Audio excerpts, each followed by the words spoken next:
Meanwhile, emissions, temperatures, and disasters keep rising. And those least responsible suffer the most. Science says limiting global temperature rise to 1.5 degrees by the end of this century is still possible, but the window is closing. The International Court of Justice has affirmed the legal obligation of states. We must step up action and ambition, especially through strengthened national climate plans. Tomorrow, I will welcome leaders to announce new targets. The G20, the biggest emitters, must lead, guided by common but differentiated responsibilities. But all countries must step up and do more as we head to the UN Climate Conference in Brazil. By accelerating action in energy, forests, methane and industrial decarbonization. By defining a credible roadmap to mobilize $1.3 trillion annually in climate finance by 2035 for developing countries. By supporting just transitions, by doubling finance for adaptation to at least $40 billion this year, and rapidly deploying proven tools to unlock billions more in concessional finance. And by capitalizing the Loss and Damage Fund with significant contributions. All of these requires government, international financial institutions, philanthropies, civil society, and the private sector to work together, to provide fiscal space to developing countries and unlock new innovative sources of finance at scale, including solidarity levies on high-emitting sectors and debt swaps.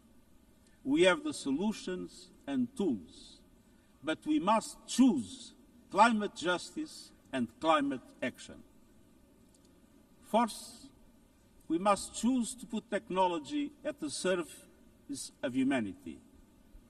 Artificial intelligence is rewriting human existence in real time, transforming how we learn, work, communicate, and what we can trust. And the question is not how to stop it, but how to steer it for the greater good. Technology must be our servant, not our master. It must promote human rights, human dignity, and human agency.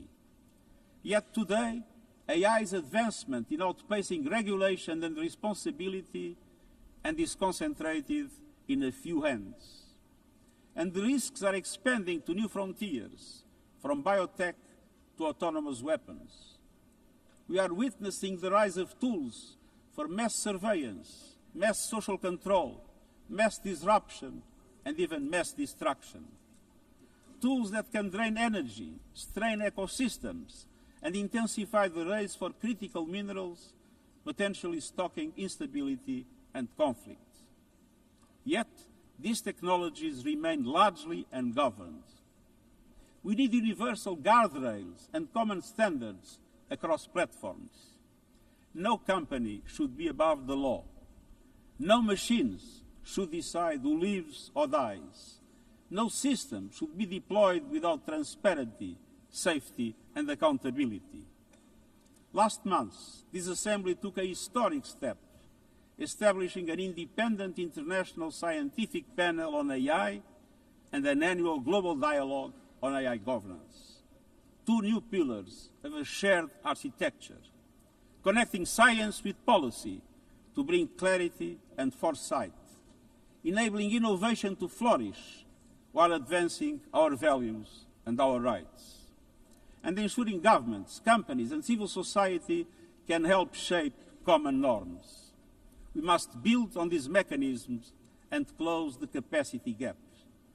All countries must be able to design and develop AI, not just to consume it. I have proposed voluntary financing options to build AI computing power, data, and skills in developing nations. No country should be locked out of the digital future or locked into systems it cannot shape or trust. And governments must lead with vision, and companies must act with responsibility. And we, the international community, must ensure that technology lifts up humanity.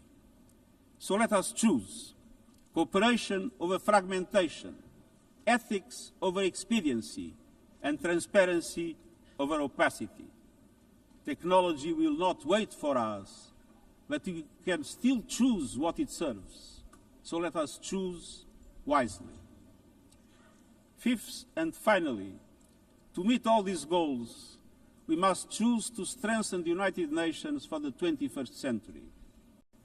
The forces shaking our world are also testing the foundations of the United Nations system. We are being hit by rising geopolitical tensions and divisions, chronic uncertainty, and mounting financial strain. But those who depend on the United Nations must not be made to bear the cost, especially now, when for every dollar invested to support our core work to build peace, the world spends $750 on weapons of war. This is not only unsustainable, it is indefensible. In this moment of crisis, the United Nations has never been more essential. The world needs our unique legitimacy, our convening power, our vision to unite nations, to bridge divides and confront the challenges before us. The Pact for the Future has shown your determination to build a United Nations that is stronger, more inclusive, and more effective. That is the logic and the urgency of our UN80 initiative. We are moving swiftly and decisively. I put forward concrete proposals, a revised budget for 2026 that strengthens accountability, improves delivery, and cuts costs. Practical reforms to implement mandates more effectively and efficiently with greater impact. And ideas to spark a paradigm shift in the structure of the UN and how its parts work together. Most of these decisions rest with you, the Member States, and we will move forward in full respect of the established procedures. Together, let us choose to invest in a United Nations that adapts, innovates, and is empowered to deliver for people everywhere. Excellencies, my overriding message comes down to this. Now is the time to choose. It's not enough to know what the right choices are. I urge you to make them. I grew up in a world where choices were few. I was raised in the darkness of dictatorship, where fear silenced voices and hope was nearly crushed. Yet, even the bleakest hours, especially then, I discovered a truth that has never left me. Power does not reside in the hands of those who dominate or divide. Real power resides from people, from our shared resolve to uphold dignity, to defend equality, to believe fiercely in our common humanity and the potential of every human being. I learned early to persevere, to speak out, to refuse to surrender, no matter the challenge, no matter the obstacle, no matter the hour. We must and we will overcome. Because in a world of many choices, there is one choice we must never make, the choice to give up. We must never give up. That is my promise to you, for peace, for dignity, for justice, for humanity, for the world we know is possible when we work as one. I will never, ever give up. Thank you.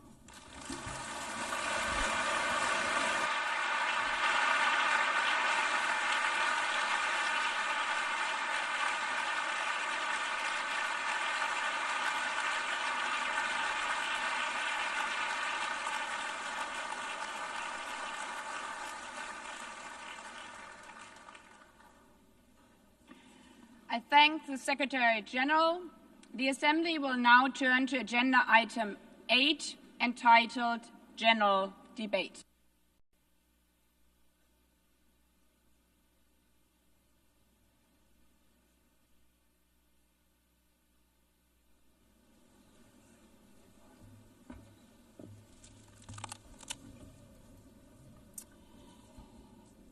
"80 years. longer than the average human life. This anniversary of the United Nations should have been a moment of celebration. But this is not an ordinary year. Just look at the state of our world, as the Secretary General described.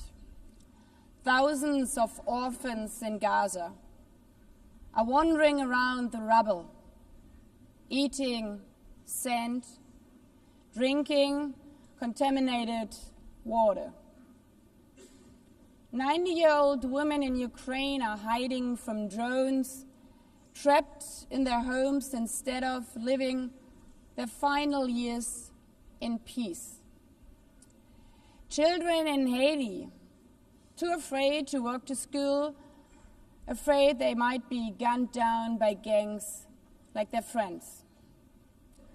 And for every conflict and tragedy that seizes the headlines, there are so many more that are forgotten, lost to the news cycle. Like women in Democratic Republic of the Congo, shielding their daughters from armed groups, fearful they might be raped.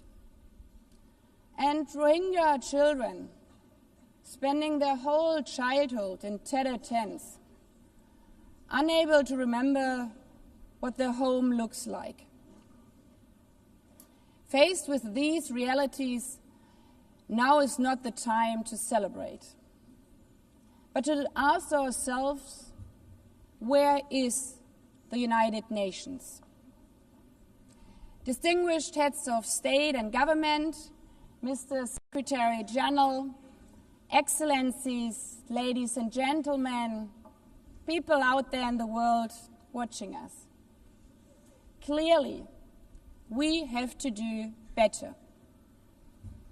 But what we should not let cynics allow to weaponize these failures, to argue that our institution is a waste of money, outdated, irrelevant.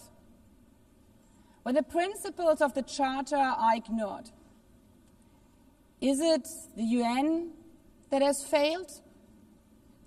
When tanks rolled into Ukraine, was it because Article 2 of the Charter is not clear enough about sovereignty and territorial integrity? When civilians, children, are killed in Gaza, is it humanitarian law at fault for failing to protect them? It's not the Charter which fails. It's not the UN as an institution which fails. The Charter, our Charter, is only as strong as member states' willingness to uphold it, and their willingness to hold to account those who violate it. Excellencies, yes, our world is in pain. Yes, we have failures. But imagine how much worse would it be without the United Nations? Would a single person be better off without it? Without UNICEF, 26 million children would not have received an education. Without the World Food Programme, nearly 125 million people would have lacked life-saving food assistance. Without the World Health Organization, over 1 billion vaccines would not have been supplied.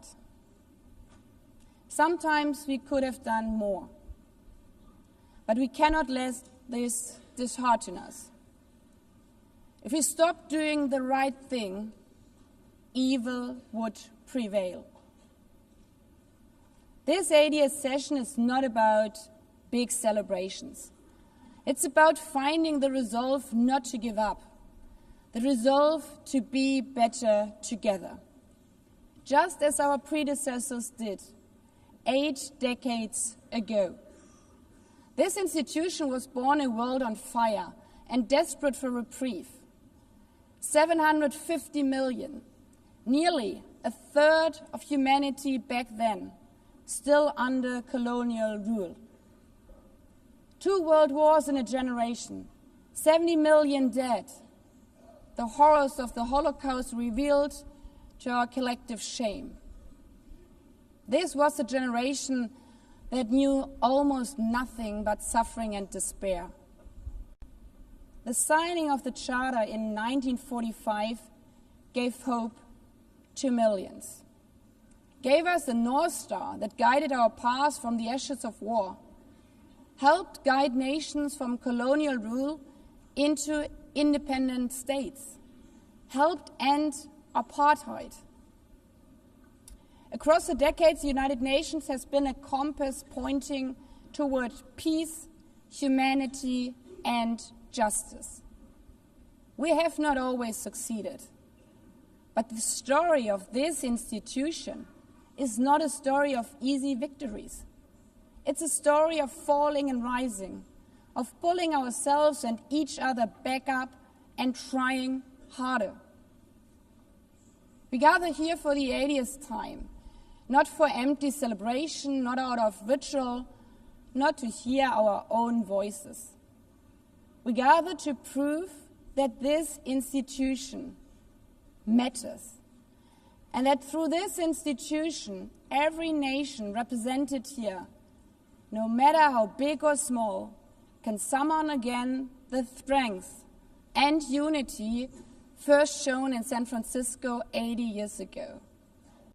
The courage and resolve of world leaders, who even while some called them back then naive, believed they could build a better world from the wreckage of the old. They showed then what true leadership is. It's not about imposing your will or putting others down. True leadership is about lifting others up, not out of altruism, but for our mutual benefit, and even out of our self-interest.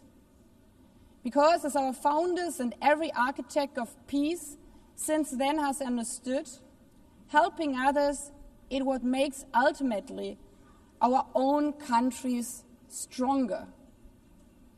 Could any state have faced the global pandemic alone? The virus did not have any passport. We were only able to solve it at the end with the support of the World Health Organization. The climate crisis does not stop at borders. CO2 emissions anywhere affect people everywhere. Even the wealthiest cities in the world cannot shield themselves from wildfires.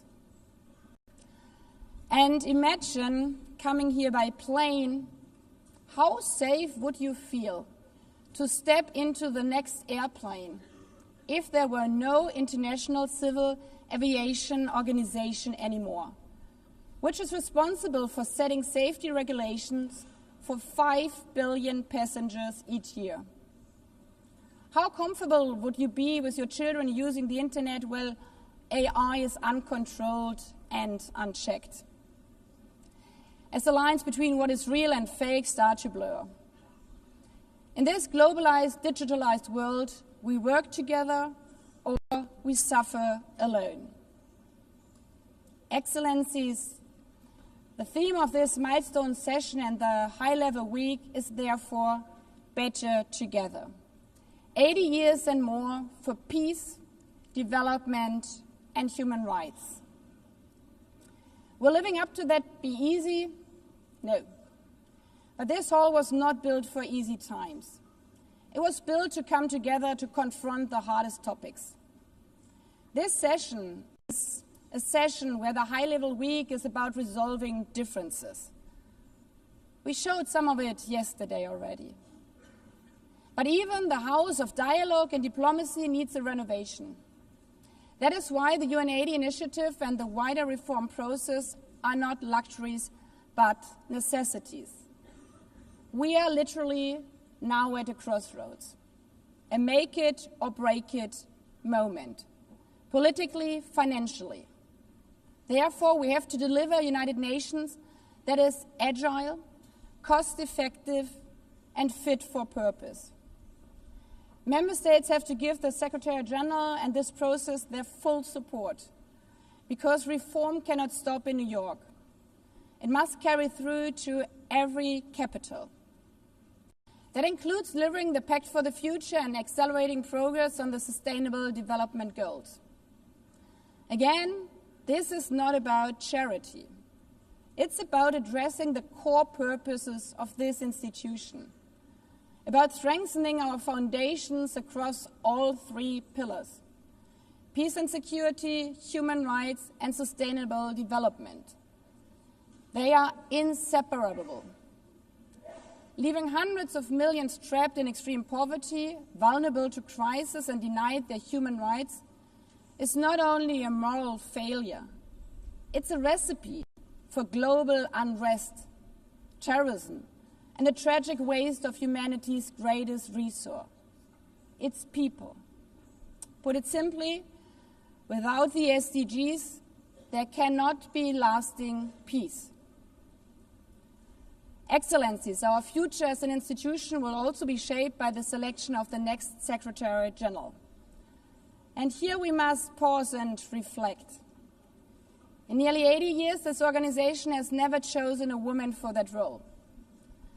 One might wonder how out of 4 billion potential candidates, there could not be found a single one. Of course,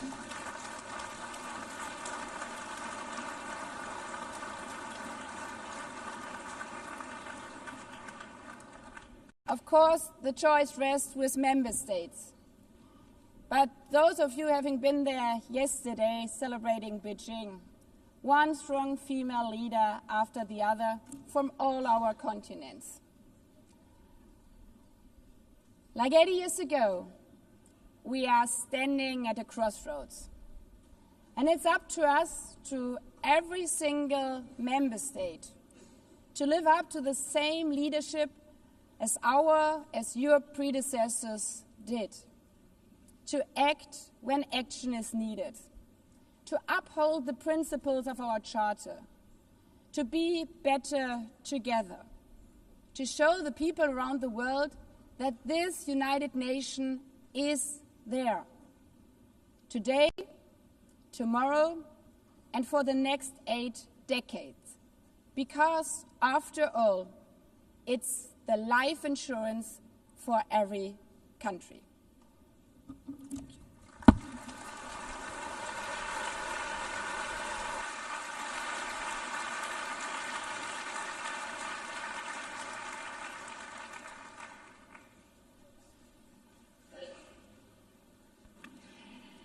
Before giving the floor to the first speaker for this morning, I would like to remind member states that the list of speakers for the general debate has been established on the agreed basis that statements should be no longer than 15 minutes to enable all the speakers to be heard at a given meeting.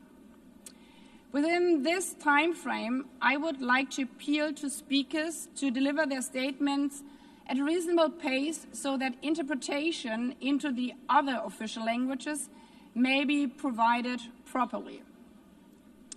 I would also like to draw your attention to the decision taken by the Assembly at previous sessions, namely that the practice of expressing congratulations inside the Assembly Hall after speech has been delivered is strongly discouraged.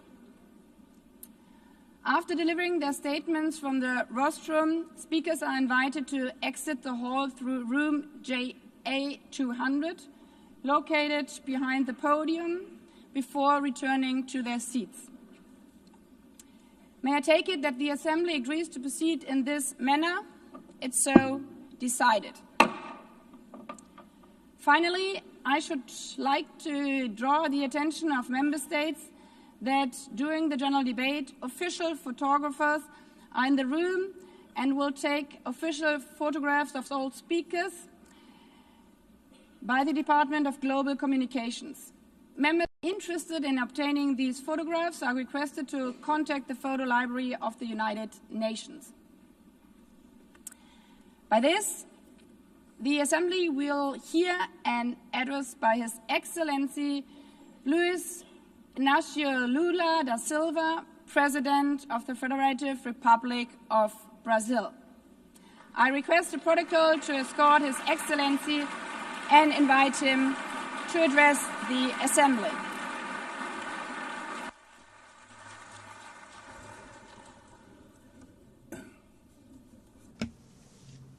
Senhora Presidente da Assembleia Madam Geral, President of the General Assembly, Annalena Barbu, Annalena Senhor Secretário-Geral, Mr. Antônio Secretary Guterres, General Antonio Guterres, caro chefe de Estado e de governo, dear heads of state and government, representantes dos and Estados representatives of the member aqui states reunidos. gathered here.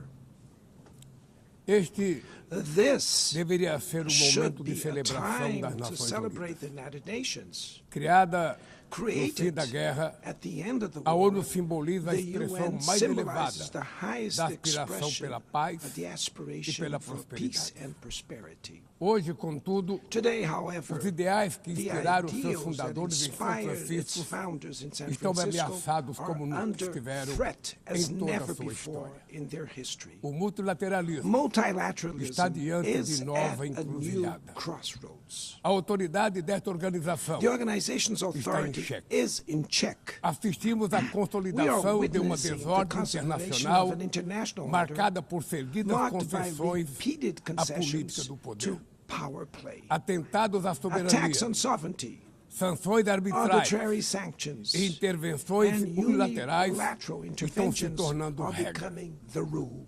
Existe evidente There paralelo is a clear entre a crise parallel do between the multilateralismo e o multilateralism enfraquecimento crisis da and the weakening democracia. of democracy. O autoritarismo se fortalece Authoritarianism is quando nos strengthened when omitimos we frente à fail to arbitrariedade. act in the face of Quando a arbitrary sociedade acts. internacional When the international society vacila na defesa falters da paz, in defending da peace, soberania e do sovereignty, direito, and the rule as of law, consequências são the trágicas. consequences are Em tragic todo o mundo, throughout the world. forças antidemocráticas Anti-democratic tentam forces subjugar are trying to as subjugate instituições e institutions sufocar and as stifle liberdades. freedoms. Cultua a violência, They worship exalta a violence, praise ignorância, ignorance, atuam como act milícias as physical físicas e and digitais digital militias, e cerceiam a and imprensa. restrict the press. Mesmo sob ataques sem Even precedentes, under an o Brasil unprecedented optou attack, por Brazil resistir chose to e resist defender sua and defend its democracia democracy. reconquistada há Regained 40 anos 40 pelo seu years povo ago by depois its de people 2 décadas de after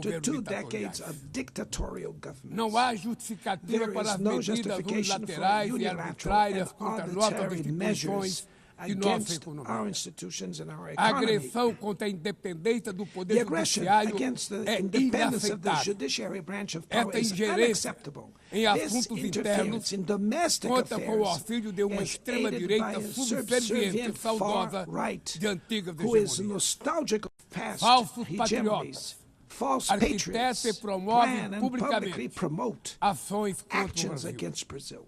Não há pacificação com Cannot impunidade. be achieved with Há poucos impunity. dias, A few days e ago, pela primeira and for the vez em first time in 525 anos de nossa 525 história, years of our um history, ex-chefe de a Estado former head of state foi condenado was por atentar convicted contra of o Estado attacking the democrático de democratic direito. rule of law. Foi He investigado, was investigated, indiciado e julgado indicted, trialed, e and held responsabilizado pelos accountable seus atos for his em actions processo in a minucioso. meticulous process. Teve amplo direito de defesa, He has the prerrogativa right to que as defend himself was ditaduras secured, negam a às suas prerogative that vítimas. dictatorships deny to Diante their dos victims olhos do mundo, before the eyes of the O Brasil world. deu recado a Brazil todos os sent a candidatos message to all autocratas aspiring e aqueles que os autocrats and those who Nossa support them. democracia Our e democracy, nossa soberania our sovereignty são are inegociáveis. non-negotiable.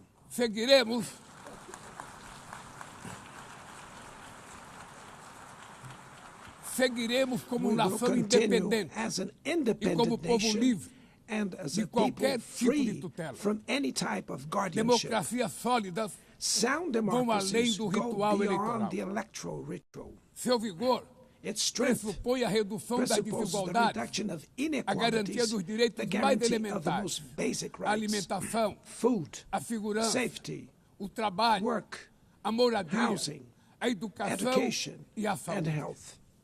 A democracia falha Democracy quando as fails mulheres ganham when menos que women os homens earn less than ou men morrem pelas or mãos de die parceiros at e the hands familiares. of partners and family Ela members. perde It quando loses fecha suas when it portas closes its e doors culpa migrantes and pelas blames mazelas do migrants mundo. for the world's ills. A pobreza Poverty é tão is inimiga as da much democracia an enemy of quanto o democracy extremismo. as extremism. Por isso, Therefore, foi com orgulho we were que proud to recebemos receive da FAO a confirmation from confirmação de que o FAO Brasil that Brazil voltou a has sair do once mapa again da left fome the hunger este map ano de in this 2025. year, 2025. Mas no mundo, But in the ainda há world, 670 there are milhões still de pessoas famintas 670 e million hungry cerca de people 2 and bilhões e about 300 milhões 2.3 billion enfrentam insegurança face alimentar. food insecurity. A única guerra The only que war todos podem of sair which vencedores. everyone É can que emerge travamos victorious contra a is the fome one e a we pobreza. wage against hunger and Esse é o poverty. objetivo da Aliança This is the Global goal of the que global lançamos no alliance we G20 launched e que já conta at the com o apoio de G20 and which has the 103 support países. of 103 A countries. comunidade The internacional international community precisa rever needs to suas revise prioridades, its priorities, reduzir os gastos com reduce guerras arms e spending, aumentar a ajuda and ao increase desenvolvimento. development aid. Aliviar o serviço da Relieve the dívida service externa of the dos foreign países mais debt pobres, of the poorest sobretudo os countries, above africanos, all African e nations, definir and padrões set mínimos de minimum tributação global global tax standards para que os super so ricos that the super paguem mais rich impostos pay que more os taxes trabalhadores. than workers. A democracia também se Democracy mede is pela also capacidade measured by de the proteger ability as to protect famílias e a families infância. and the childhood. As plataformas digitais Digital platforms trazem offer possibilidade de nos possibilities for aproximar us to come como together jamais in havíamos ways we imaginado, never imagined. mas têm sido usadas But they para have semear been used for intolerância, sowing misoginia, intolerance, misogyny, xenofobia e desinformação. xenophobia, and A internet misinformation. The internet não pode ser terra cannot sem be a lei. land of Cabe ao poder lawlessness. público proteger It's os up mais to governments vulneráveis. to protect the most Regular vulnerable. não é Regulating restringir does a not liberdade de mean expressão, restraining é freedom garantir of expression. que o que It's já é about ilegal ensuring no mundo real that what is seja already tratado assim illegal in the também real no world is ambiente treated digital, the no way in ambiente the virtual virtual. environment. Ataques à Attacks regulação on regulation serve para encobrir serve to interesses cover up escusos hidden e dar interests guarida a and crimes como provide fraudes, shelter for tráfico de crimes pessoas, such pedofilia as fraud, e human investidas trafficking, contra a democracia. pedophilia, and attacks against the O Parlamento brasileiro, The Brazilian parliament corretamente, was right to apressou-se em rush abordar esse this to problema. address this issue. Com orgulho, Last week, promulguei na I última proudly semana enacted uma das leis mais one of the avançadas world's do most mundo advanced laws para for the proteger, protection para a of proteção de children and crianças e adolescents adolescentes in na the esfera digital. digital environment. Também enviamos ao Congresso Also, we Nacional sent draft bills projeto de lei to the national para Congress fomentar a to foster concorrência nos competition mercados digitais and digital e para markets and to incentivar encourage the a instalação installation de data of centers sustainable sustentáveis. data centers. Para mitigar os To riscos da mitigate inteligência the risks artificial, of artificial intelligence, apostamos na we are construção de uma committed to governança building multilateral multilateral em linha governance com o in Pacto line with the Digital global Global digital aprovado neste compact plenário that was o approved ano in this passado. plenary last year. Senhoras e senhores, Ladies and gentlemen, Your Na América Excellencies, Latina e in Latin Caribe, America and the Caribbean, vivemos momento we de are crescente experiencing a polarização time e of growing instabilidade. polarization and instability. Manter a região como zona de Maintaining the paz region as a zone of sempre foi peace e é a is nossa and was prioridade. our priority. Somos continente We livre are de a armas de continent destruição free em massa, of weapons of mass sem conflitos destruction, étnicos ou without religiosos. ethnic or religious preocupante. conflicts. A The equiparação entre a comparison between criminalidade e o crime terrorismo. and terrorism is A worrying. forma mais The eficaz most effective way de combater o to tráfico de combat drogas drug é a trafficking cooperação is to para cooperate reprimir to suppress a lavagem de dinheiro money e laundering limitar o and comércio de limit armas. arms trade. Usar força Using letal lethal em force situações in que não situations constituem that do not conflitos armados constitute armed equivale conflict is a executar tantamount pessoas to sem executing julgamento. people without trial. Outras partes do Other parts of the planeta planet já testemunharam already intervenções que witnessed causaram danos maiores interventions do that que cause se greater pretendia damage evitar, than intended, com graves with serious consequências humanitárias. humanitarian consequences. A via do diálogo The path to não deve estar dialogue must fechada not be na closed Venezuela. in Venezuela. O Haiti Haiti tem direito a has the futuro right livre de to a violência. violence E é free future, inadmissível and it is que Cuba seja unacceptable listada that como Cuba país que be patrocina o listed as a terrorismo. country that sponsors No terrorism. conflito In the na conflict Ucrânia, in Ukraine,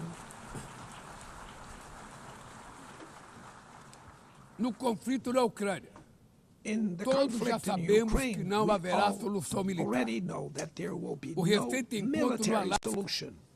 The despertou recent a meeting in esperança de uma Alaska saída raised negociada. hopes for a negotiated É way preciso out. pavimentar It's necessary to caminhos pave the way para uma solução for realista. a realistic Isso solution. implica This levar em conta as implies legítimas taking into preocupações de account segurança the de todas as legitimate partes. security concerns A of all iniciativa parties. africana The African e o Initiative grupo de amigos da and paz, the Friends criado for por Peace China e group Brasil, created by China pode and contribuir Brazil para promover o can diálogo. help promote dialogue Nenhuma situação and a diplomatic é mais solution. No emblemática situation do is que o more uso emblematic desproporcional e of the ilegal disproportionate da and força illegal do use que a of da force Palestina. that the one occurring in Os Palestine. atentados terroristas The terrorist perpetrados attacks pelo Hamas perpetrated by são Hamas are indefensáveis sob qualquer indefensible ângulo. from any Mas angle, nada, but nothing, absolutamente absolutely nada, nothing justifica o justifies genocídio the em ongoing curso genocide in Gaza.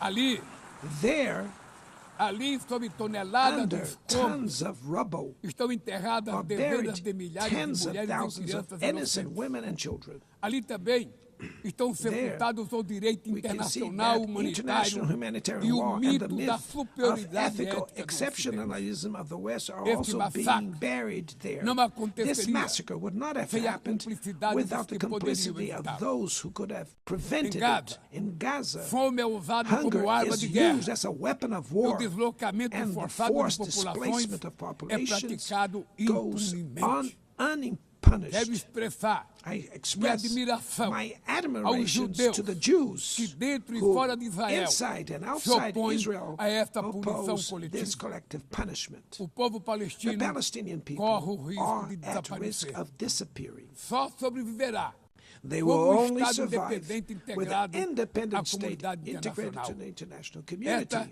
é a This solução is the defendida por solution mais de defended by more 150 than membros da ONU 150 e afirmada UN members, ontem aqui, reaffirmed neste mesmo yesterday here plenário, in this very mas plenary, obstruída but por barred único by veto. a single É veto. lamentável It is regrettable presidente that Mahmoud President Abbas Mahmoud tenha Abbas sido impedido was prevented pelo by país the host anfitrião de country ocupar of a occupying bancada da the Palestinian Palestina bench nesse at this momento historical moment.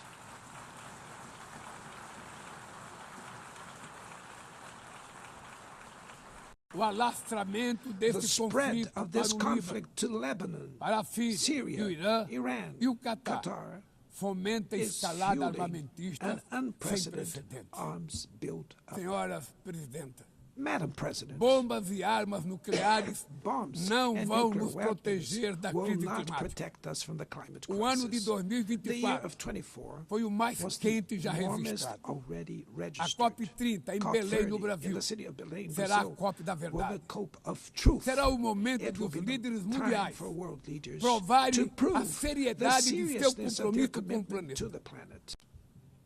Sem ter o quadro Without completo das a complete contribuições picture nacionalmente determinadas, of the a chamada NDCs, NDC, nationally determined caminharemos de olhos contributions, vendados para we were verdadeiro walking abismo. blindfolded towards O the Brasil abyss. se Brazil comprometeu a has reduzir committed entre to 59% e reducing its emissions by 67% suas 59 emissões, and abrangendo todos os 67%, gases de covering efeito all estufa greenhouse em gases todos os and setores da all economia. sectors of the economy. Nações em desenvolvimento Developing nations enfrentam a mudança do face clima climate change ao mesmo tempo em while que lutam grappling contra outros with desafios. other challenges. Enquanto isso, Meanwhile, países ricos rich countries usufruem enjoy de padrão de a vida obtido standard às of custas de living 200 reached anos at de the emissões de expense of gás. 200 years of greenhouse Exigir gas maior emissions. ambição e Demanding maior acesso greater a ambition recursos and greater e access tecnologias to não é resources uma and questão de technology. caridade, It's not a matter of é charity, apenas uma but questão of de justiça. justice.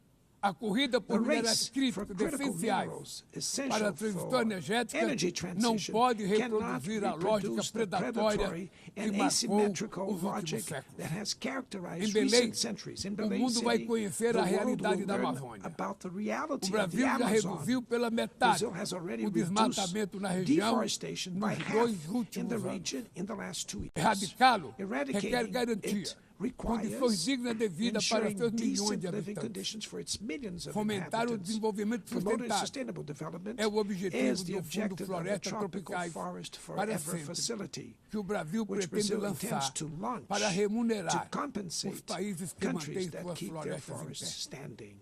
É chegado o momento de passar But the time has da come fase da to prove, negociação to move para a from the etapa da negotiation phase to the implementação. implementation O mundo stage. deve The muito ao world regime owes a lot to the criado pela regime Convenção created do by the Clima. Climate Convention.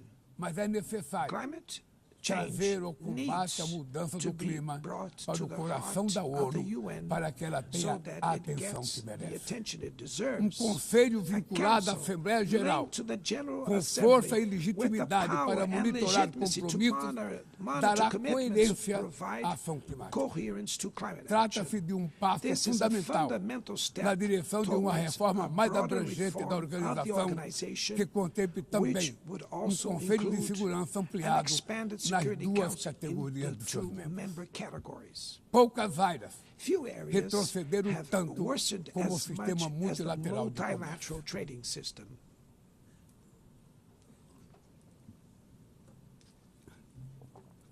Medidas Unilateral unilaterais measures transformam em letra have rendered morta fundamental principles princípios basilares such as como a the cláusula most de favored nação nations clauses desfavorecida. meaningless. Desorganizam cadeias de They valor have e disrupted lançam a economia value mundial chains and em threw the uma global espiral economy perniciosa into de a preços pernicious altos e spiral of estagnação. high prices and É urgente stagnation. It is urgent refundar a OMC to em bases refound the modernas e WTO flexíveis. based on modern Senhoras and flexible e senhores, foundations. Your Excellencies, ladies este and ano gentlemen, this year, o mundo perdeu the duas world lost two personalidades exceptional excepcionais. public figures. O ex-presidente do Former Uruguai, Pepe Uruguayan Mujica, President Pepe e o Mujica nosso querido and Papa our dear Francisco. Pope Francis, Ambos both encarnaram como ninguém embodied the os best melhores valores humanist humanistas. values like no Suas other. vidas se Their lives were entrelaçaram com as with 8 the 8 décadas de existência da decades ONU. of the UN.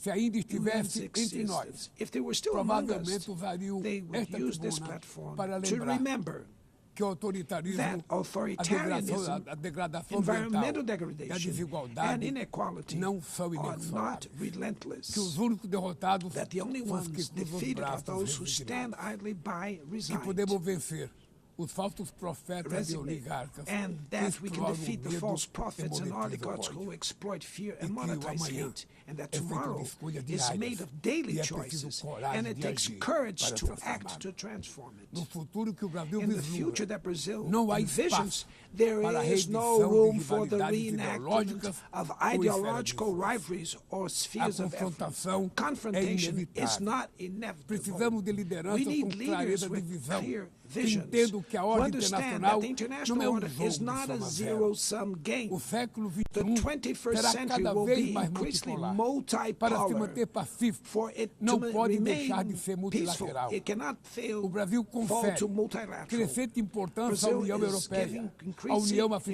importance to the European à Union, the ASEAN, African Union, à CELAC, ASEAN, aos CELAC, BRICS e ao BRICS, G20. and the G20. A voz do The sul voice global of the global south deve ser must respeitada e be ouvida. heard. A ONU, The UN,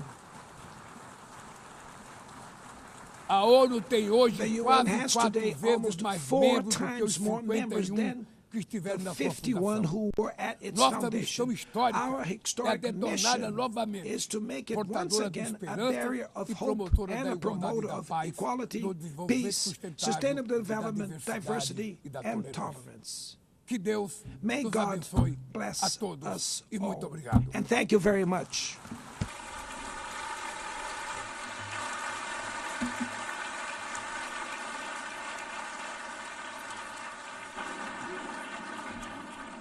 On behalf of the Assembly, I wish to thank the President of the Federative Republic of Brazil,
The Assembly will hear an address by His Excellency Donald Trump, President of the United States of America. I request protocol to escort His Excellency and invite him to address the Assembly.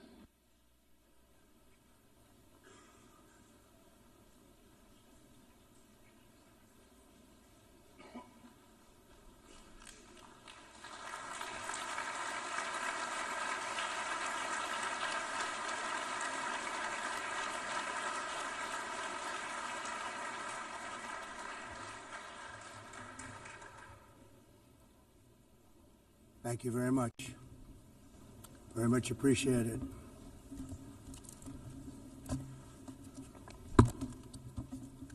And I don't mind making this speech without a teleprompter, because the teleprompter is not working. I feel very happy to be up here with you nevertheless, and that way you speak more from the heart. I can only say that whoever's operating this teleprompter is in big trouble.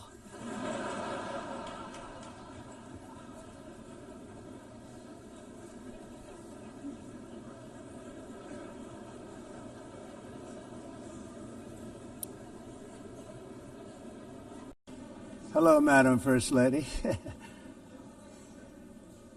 Thank you very much for being here. And Madam President, Mr. Secretary General, First Lady of the United States, distinguished delegates, ambassadors, and world leaders. 6 years have passed since I last stood in this grand hall and addressed a world that was prosperous and at peace in my first term. Since that day, the guns of war have shattered the peace I forged on 2 continents. An era of calm and stability gave way to one of the great crises of our time. And here in the United States, 4 years of weakness, lawlessness, and radicalism under the last administration delivered our nation into a repeated set of disasters. 1 year ago, our country was in deep trouble, but today, just 8 months into my administration, we are the hottest country anywhere in the world, and there is no other country even close. America is blessed with the strongest economy, the strongest borders, the strongest military, the strongest friendships, and the strongest spirit of any nation on the face of the earth. This is indeed the golden age of America. We are rapidly reversing the economic calamity we inherited from the previous administration, including ruinous price increases and record-setting inflation we've never had before.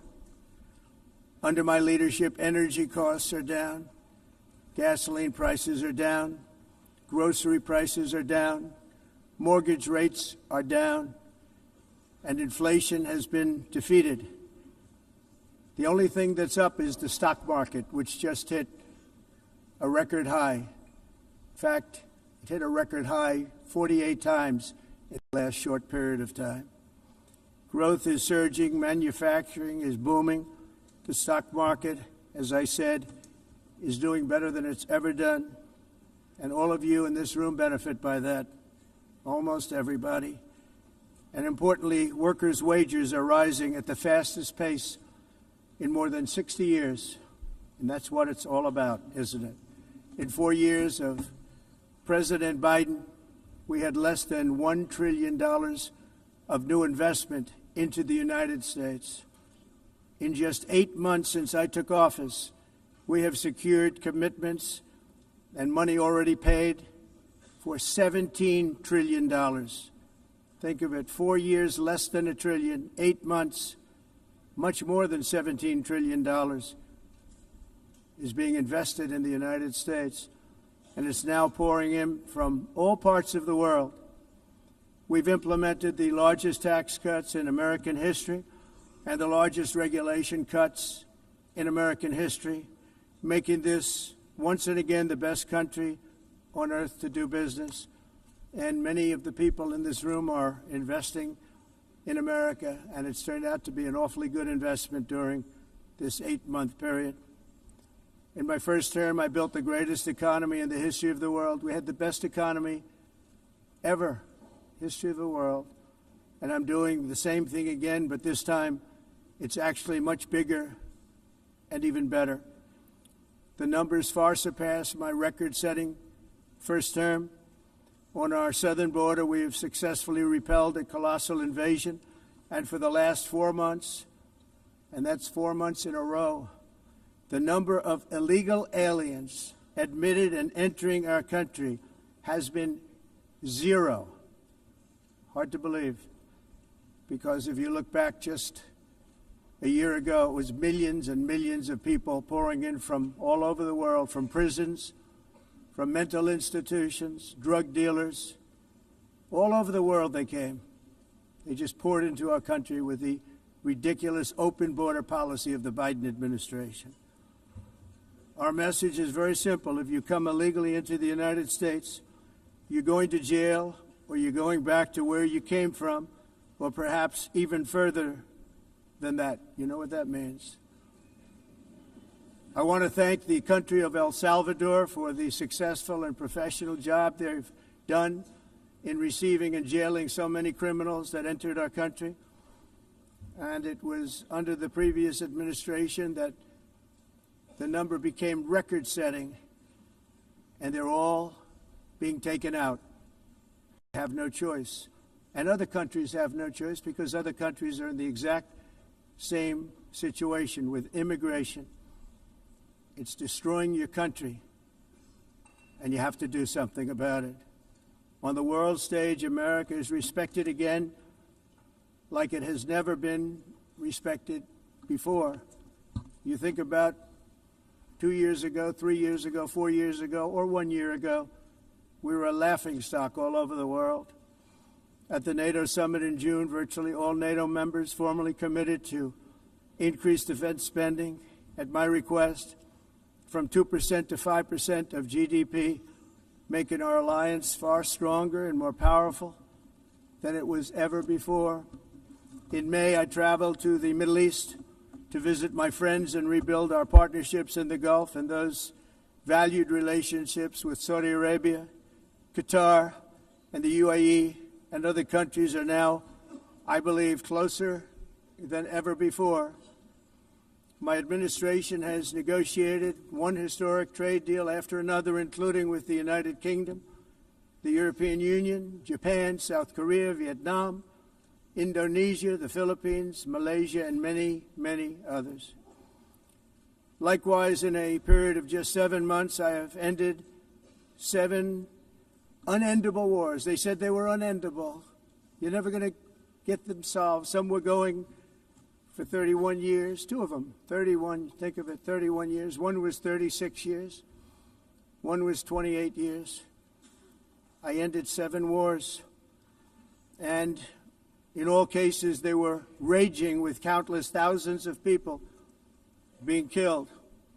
This includes Cambodia and Thailand, Kosovo and Serbia, the Congo and Rwanda, a vicious, violent war that was, Pakistan and India, Israel and Iran, Egypt and Ethiopia, and Armenia and Azerbaijan. It included all of them. No president or prime minister, and for that matter, no other country has ever done anything close to that. And I did it in just 7 months. It's never happened before. There's never been anything like that. I'm very honored to have done it. It's too bad that I had to do these things instead of the United Nations doing them. And sadly, in all cases, the United Nations did not even try to help in any of them. I ended 7 wars, dealt with the leaders of each and every one of these countries, and never even received a phone call from the United Nations offering to help in finalizing the deal. All I got from the United Nations was an escalator that on the way up stopped right in the middle. If the First Lady wasn't in great shape, she would have fallen. But she's in great shape. We're both in good shape. We both stood. And then a teleprompter that didn't work. These are the two things I got from the United Nations, a bad escalator and a bad teleprompter. Thank you very much. And by the way, it's working now. It just went on. Thank you. I think I should just do it the other way. It's easier. Thank you very much. I didn't think of it at the time because I was too busy working to save millions of lives. That is the saving and stopping of these wars. But later I realized that the United Nations wasn't there for us. They weren't there. I thought of it really after the fact, not during these negotiations, which were not easy. That being the case, what is the purpose of the United Nations? The UN has such tremendous potential. I've always said it. It has such tremendous, tremendous potential. But it's not even coming close to living up to that potential. For the most part, at least for now, all they seem to do is write a really strongly worded letter and then never follow that letter up. It's empty words, and empty words don't solve war. The only thing that solves war and wars is action. Now, after ending all of these wars and also earlier negotiating the Abraham Accords, which is a very big thing for which our country received no credit, never receives credit. Everyone says that I should get the Nobel Peace Prize for each one of these achievements. But for me, the real prize will be the sons and daughters who live to grow up with their mothers and fathers, because millions of people are no longer being killed in endless and unglorious wars. What I care about is not winning prizes, it's saving lives. We saved millions and millions of lives with the 7 wars. And we have others that we're working on, and you know that. Many years ago, a very successful real estate developer in New York, known as Donald J. Trump, I bid on the renovation and rebuilding of this very United Nations complex. I remember it so well. I said at the time that I would do it for $500 million, rebuilding everything. It would be beautiful. I used to talk about, I'm going to give you marble floors. They're going to give you terrazzo. I'm going to give you the best of everything. You're going to have mahogany walls. They're going to give you plastic. But they decided to go in another direction, which was much more expensive at the time, and which actually produced a far inferior product. And I realized that they did not know what they were doing when it came to construction, and that their building concepts were so wrong, and the product that they were proposing to build was so bad and so costly. It was going to cost them a fortune. And I said, and wait till you see the overruns.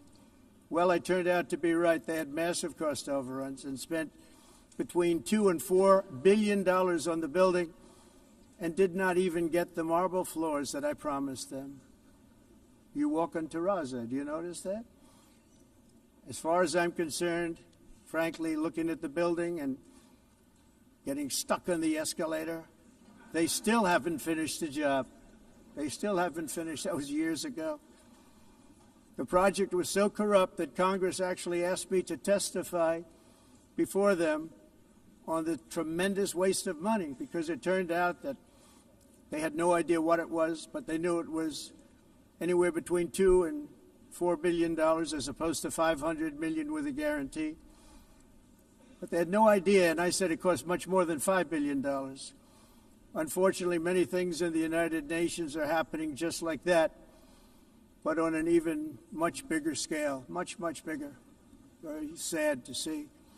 Whether the UN can manage to play a productive role, I've come here today to offer the hand of American leadership and friendship to any nation in this assembly that is willing to join us in forging a safer, more prosperous world. And it's a world that we'll be much happier with. A dramatically better future is within our reach. But to get there, we must reject the failed approaches of the past and work together to confront some of the greatest threats in history. There is no more serious danger to our planet today than the most powerful and destructive weapons ever devised by man, of which the United States, as you know, has many. Just as I did in my first term, I've made containing these threats a top priority, starting with the nation of Iran. My position is very simple. The world's #1 sponsor of terror can never be allowed to possess the most dangerous weapon. That's why, shortly after taking office, I sent the so-called Supreme Leader a letter making a generous offer. I extended a pledge of full cooperation in exchange for a suspension of Iran's nuclear program.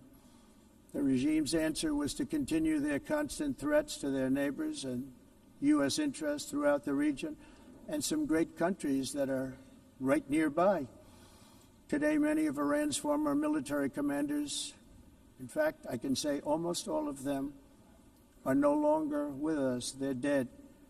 And 3 months ago, in Operation Midnight Hammer, 7 American B-2 bombers dropped the 14 30,000-pound each bombs on Iran's key nuclear facilities, totally obliterating everything. No other country on earth could have done what we did. No other country has the equipment to do what we did. We have the greatest weapons on earth. We hate to use them. But we did something that for 22 years people wanted to do. With Iran's nuclear enrichment capacity demolished, I immediately brokered an end to the 12-day war, as it's called, between Israel and Iran, with both sides agreeing to fight no longer. As everyone knows, I have also been deeply engaged in seeking a ceasefire in Gaza. Have to get that done. Have to get it done. Unfortunately, Hamas has repeatedly rejected reasonable offers to make peace. We can't forget October 7th, can we?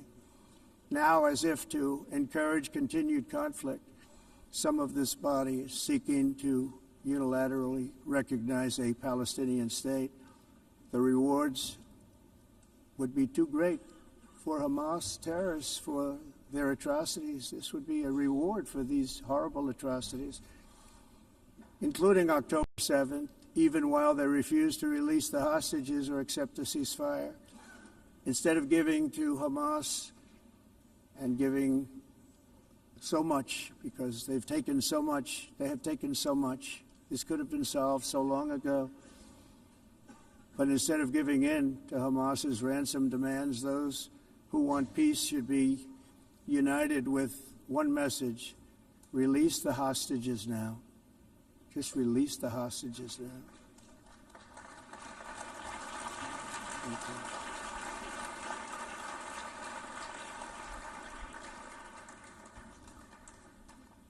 Thank you. As we have got to come together, and we will come together, got to get it done. We have to stop the war in Gaza immediately. We have to stop it. We have to get it done. We have to negotiate, immediately have to negotiate peace. We got to get the hostages back. We want all 20 back. We don't want 2 and 4. As you know, I got, along with Steve Witkoff and others that helped us, Marco Rubio, we got most of them back. We were involved in all of them. But I always said the last 20 are going to be the hardest, and that's exactly what happened. We have to get them back now. We don't want to get back 2, and then another 2, and then 1, and then 3, have this process. No, we want them all back, and we want the actually 38 dead bodies back, too. Those parents came to me, and they want them back, and they want them back very quickly and very badly, as though they were alive. They want them. They want them every bit as much as if their son or daughter were alive. I've also been working relentlessly, stopping the killing in Ukraine. I thought that would be, of the 7 wars that I stopped, I thought that would be the easiest because of my relationship with President Putin, which had always been a good one. I thought that was going to be the easiest one. But, you know, in war, you never know what's going to happen. There are always lots of surprises, both good and bad. Everyone thought Russia would win this war in 3 days, but it didn't work out that way. It was supposed to be just a quick little skirmish. It's not making Russia look good. It's making them look bad. No matter what happens from here on out, this was something that should have taken a matter of days, certainly less than a week. And they've been fighting for 3.5 years and killing anywhere from 5,000 to 7,000 young soldiers, mostly soldiers, on both sides, every single week, from 5,000 to 7,000 dead young people, and some in cities, much smaller numbers, where rockets are shot, where drones are dropped. This war would never have started if I were president. This was a war that should have never happened. It shows you what leadership is, what bad leadership can do to a country. Look what happened to the United States, and look where we are right now in just a short period of time. The only question now is how many more lives will be needlessly lost on both sides. China and India are the primary funders of the ongoing war by continuing to purchase Russian oil. But inexcusably, even NATO countries have not cut off much Russian energy and Russian energy products, which, as you know, I found out about 2 weeks ago, and I wasn't happy. Think of it. They're funding the war against themselves. Who the hell ever heard of that one? In the event that Russia is not ready to make a deal to end the war, then the United States is fully prepared to impose a very strong round of powerful tariffs, which would stop the bloodshed, I believe, very quickly. But for those tariffs to be effective, European nations, all of you are gathered here right now, would have to join us in adopting the exact same measures. I mean, you're much closer to the city. We have an ocean in between. You're right there. And Europe has to step it up. They can't be doing what they're doing. They're buying oil and gas from Russia while they're fighting Russia. It's embarrassing to them, and it was very embarrassing to them when I found out about it, I can tell you that. They have to immediately cease all energy purchases from Russia. Otherwise, we're all wasting a lot of time. So I'm ready to discuss this. We're going to discuss it today with the European nations, all gathered here. I'm sure they're thrilled to hear me speak about it, but that's the way it is. I like to speak my mind and speak the truth. As we seek to reduce the threat of dangerous weapons today, I'm also calling on every nation to join us in ending the development of biological weapons once and for all. And biological is terrible, and nuclear is even beyond, and we include nuclear in that. We want to have a cessation of the development of nuclear weapons. We know, and I get to view it all the time. Sir, would you like to see? And I look at weapons that are so powerful that we just can't ever use them. If we ever use them, the world literally might come to an end. There would be no United Nations to be talking about. There would be no nothing. Just a few years ago, reckless experiments overseas gave us a devastating global pandemic. Yet despite that worldwide catastrophe, many countries are continuing extremely risky research into bioweapons and man-made pathogens. This is unbelievably dangerous. To prevent potential disasters, I'm announcing today that my administration will lead an international effort to enforce biological weapons convention, which is going to be meeting with the top leaders of the world by pioneering an AI verification system that everyone can trust.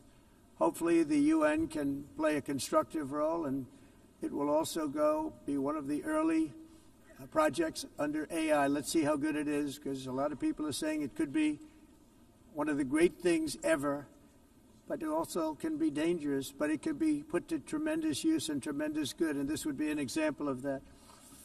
Not only is the UN not solving the problems it should, too often, it's actually creating new problems for us to solve. The best example is the number one political issue of our time, the crisis of uncontrolled migration. It's uncontrolled. Your countries are being ruined. The United Nations is funding an assault on Western countries and their borders. In 2024, the UN budgeted $372 million in cash assistance to support an estimated 624,000 migrants journeying into the United States. Think of that. The UN is supporting people that are illegally coming into the United States, and then we have to get them out. The UN also provided food, shelter, transportation, and debit cards to illegal aliens. Can you believe that? On the way to infiltrate our southern border. Millions of people came through that southern border. Just a year ago, millions and millions of people were pouring in, 25 million altogether over the 4 years of the incompetent Biden administration. And now we have it stopped, totally stopped. In fact, they're not even coming anymore because they know they can't get through. But what took place is totally unacceptable. The UN is supposed to stop invasions, not create them and not finance them. In the United States, we reject the idea that mass numbers of people from foreign lands can be permitted to travel halfway around the world, trample our borders, violate our sovereignty, cause unmitigated crime, and deplete our social safety net.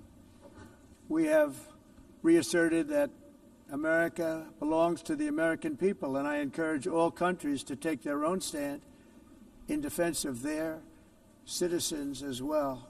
You have to do that because I see it. I'm not mentioning names. I see it, and I can call every single one of them out. You're destroying your countries. They're being destroyed. Europe is in serious trouble. They've been invaded by a force of illegal aliens like nobody's ever seen before. Illegal aliens are pouring into Europe. Nobody is ever, and nobody's doing anything to change it, to get them out. It's not sustainable. And because they choose to be politically correct, they're doing just absolutely nothing about it. And I have to say, I look at London, where you have a terrible mayor, terrible mayor, and it's been so changed, so changed. Now they want to go to Sharia law, but you're in a different country. You can't do that. Both the immigration and their suicidal energy ideas will be the death of Western Europe if something is not done immediately. This cannot be sustained. What makes the world so beautiful is that each country is unique. But to stay this way, every sovereign nation must have the right to control their own borders. You have the right to control your borders, as we do now, and to limit the sheer numbers of migrants entering their countries and paid for by the people of that nation that were there and that built that particular nation at the time. They put their blood, sweat, tears, money into that country, and now they're being ruined. Proud nations must be allowed to protect their communities and prevent their societies from being overwhelmed by people they have never seen before, with different customs, religions, with different everything. Where migrants have violated laws, lodged false asylum claims, or claimed refugee status for illegitimate reasons, they should, in many cases, be immediately sent home. And while we will always have a big heart for places and people that are struggling and truly compassionate, answers will be given.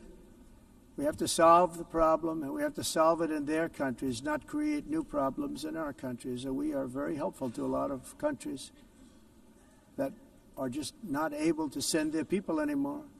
They used to send them to us in caravans of 25,000, 30,000 people each. These massive caravans of people pouring into our country, totally unchecked and unvetted. But not anymore. According to the Council of Europe in 2024, almost 50% of inmates in German prisons were foreign nationals or migrants. In Austria, the number was 53% of the people in prisons were from places that weren't from where they are now. In Greece, the number was 54%, and in Switzerland, beautiful Switzerland, 72% of the people in prisons are from outside of Switzerland. When your prisons are filled with so-called asylum seekers who repaid kindness, and that's what they did, they repaid kindness with crime. It's time to end the failed experiment of open borders. You have to end it now. Let's see, I can tell you. I'm really good at this stuff. Your countries are going to hell. In America, we've taken bold action to swiftly shut down uncontrolled migration.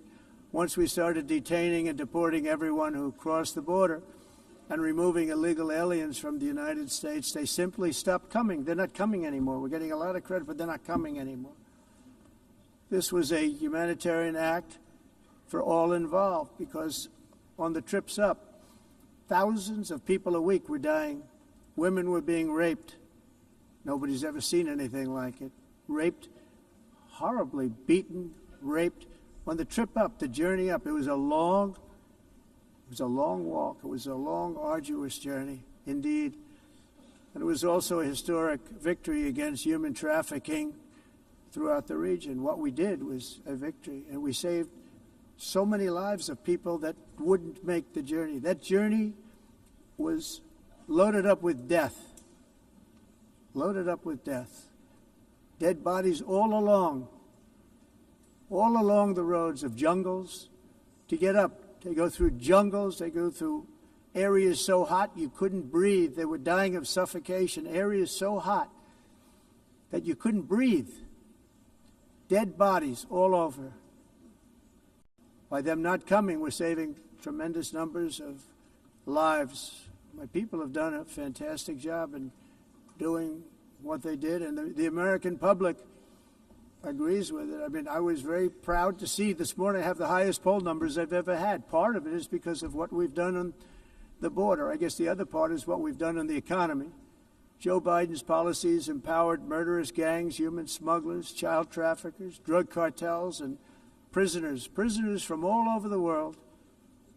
The previous administration also lost nearly 300,000 children. Think of that. They lost more than 300,000 children, little children, who were trafficked into the United States on the Biden watch, many of whom have been raped, exploited, and abused, and sold. Sold. Nobody talks about that. The fake news doesn't write about it. With many others, young children who are missing or dead. And we found a lot of these children, and we're sending them back, and we've been sending them back to their parents. They said, nobody knows who they are. They said, where do you come from? And they'll give us a country, and we'll find out, and we'll figure it out, and we'll bring them back to their homes. And the mother and father rush to the door, and their tears in their eyes. They can't believe that they're seeing their son or daughter, their little son or daughter again. We've done almost 30,000 of them so far. Any system that results in the mass trafficking of children is inherently evil. Yet that is exactly what the globalist migration agenda has done, and it's what it's all about. In America, those days, as you know, are over. The Trump administration is working, and we are continuing to work to track down the villains that are causing this problem, and also, as I said, to get back the 30,000 we've already returned. Now I think we're going to have another. We're going to find a lot. You're not going to find all of them. 300, more than 300,000. They're lost or they're dead. They're lost or they're dead because of the animals that did this. To protect our citizens, I've also designated multiple savage drug cartels as far as and you see this, and you see it happening right before your eyes. Let's put it this way. People don't like taking big loads of drugs in boats anymore. There aren't too many boats that are traveling on the seas by Venezuela. They tend not to want to travel very quickly anymore. And we've virtually stopped drugs coming into our country by sea. We call them the water drugs. They kill hundreds of thousands of people. I've also designated multiple savage drug cartels as far as foreign terrorist organizations, along with two bloodthirsty transnational gangs, probably the worst gangs anywhere in the world, MS-13 and Tren de Aragua. Tren de Aragua is from Venezuela, by the way. Such organizations torture, maim, mutilate, and murder with impunity. They're the enemies of all humanity. For this reason, we've recently begun using the supreme power of the United States military to destroy Venezuelan terrorists and trafficking networks led by Nicolas Maduro. To every terrorist thug smuggling poisonous drugs into the United States of America, please be warned that we will blow you out of existence. That's what we're doing. We have no choice. Can't let it happen. They're destroying I believe we lost 300,000 people last year to drugs, 300,000. Fentanyl and other drugs. Each boat that we sink carries drugs that would kill more than 25,000 Americans. We will not let that happen. Energy is another area where the United States is now thriving like never before. We're getting rid of the falsely named renewables. By the way, they're a joke. They don't work. They're too expensive. They're not strong enough to fire up the plants that you need to make your country great. The wind doesn't blow. Those big windmills are so pathetic and so bad, so expensive to operate. And they have to be rebuilt all the time, and they start to rust and rot.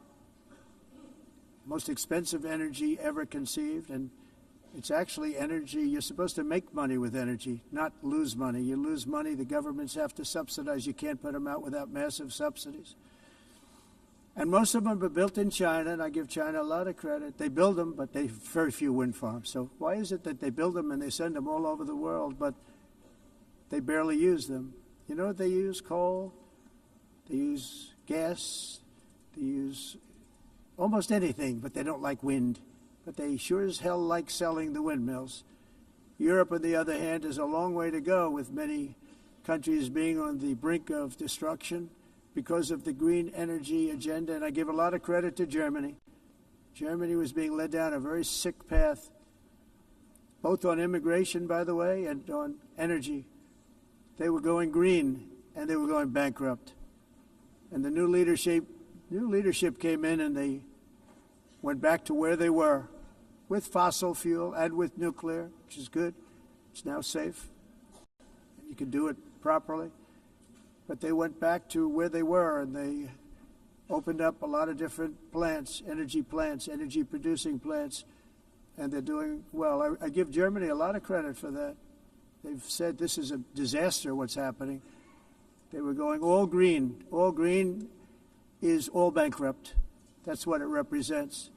And it's not politically correct. I'll be very badly criticized for saying it, but I'm here to tell the truth. I don't care. It doesn't matter to me. I'm in New York City. I'm feeling a lot safer. Crime, we're getting crime down. And by the way, speaking of crime, Washington, D.C. was the crime capital of America. Now it's after 12 days, it's a totally safe city. Everyone's going out to dinner. They're going out to restaurants. Your wife can walk down the middle of the street with or without you. Nothing's going to happen.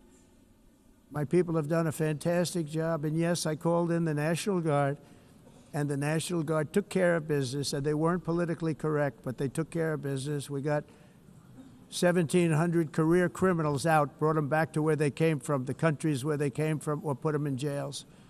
Washington, D.C. is now a totally safe city again, and I welcome you to come. In fact, we'll have dinner together at a local restaurant, and we'll be able to walk. We don't have to go by an armor-plated vehicle.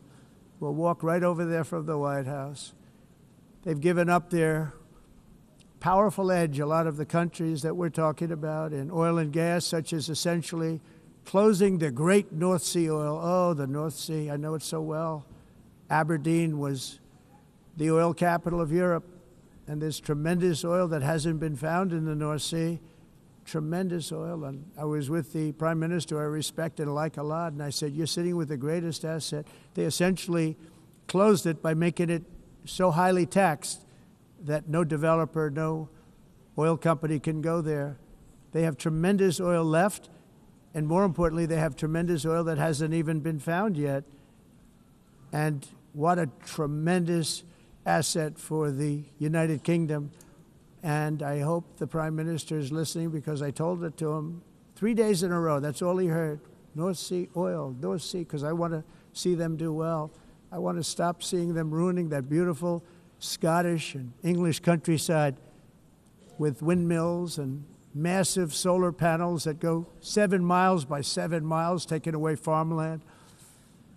But we're not letting this happen in America. In 1982, the executive director of the United Nations Environmental Program predicted that by the year 2000, climate change would cause a global catastrophe. He said that it will be irreversible, as any nuclear holocaust would be. This is what they said at the United Nations. What happened? Here we are.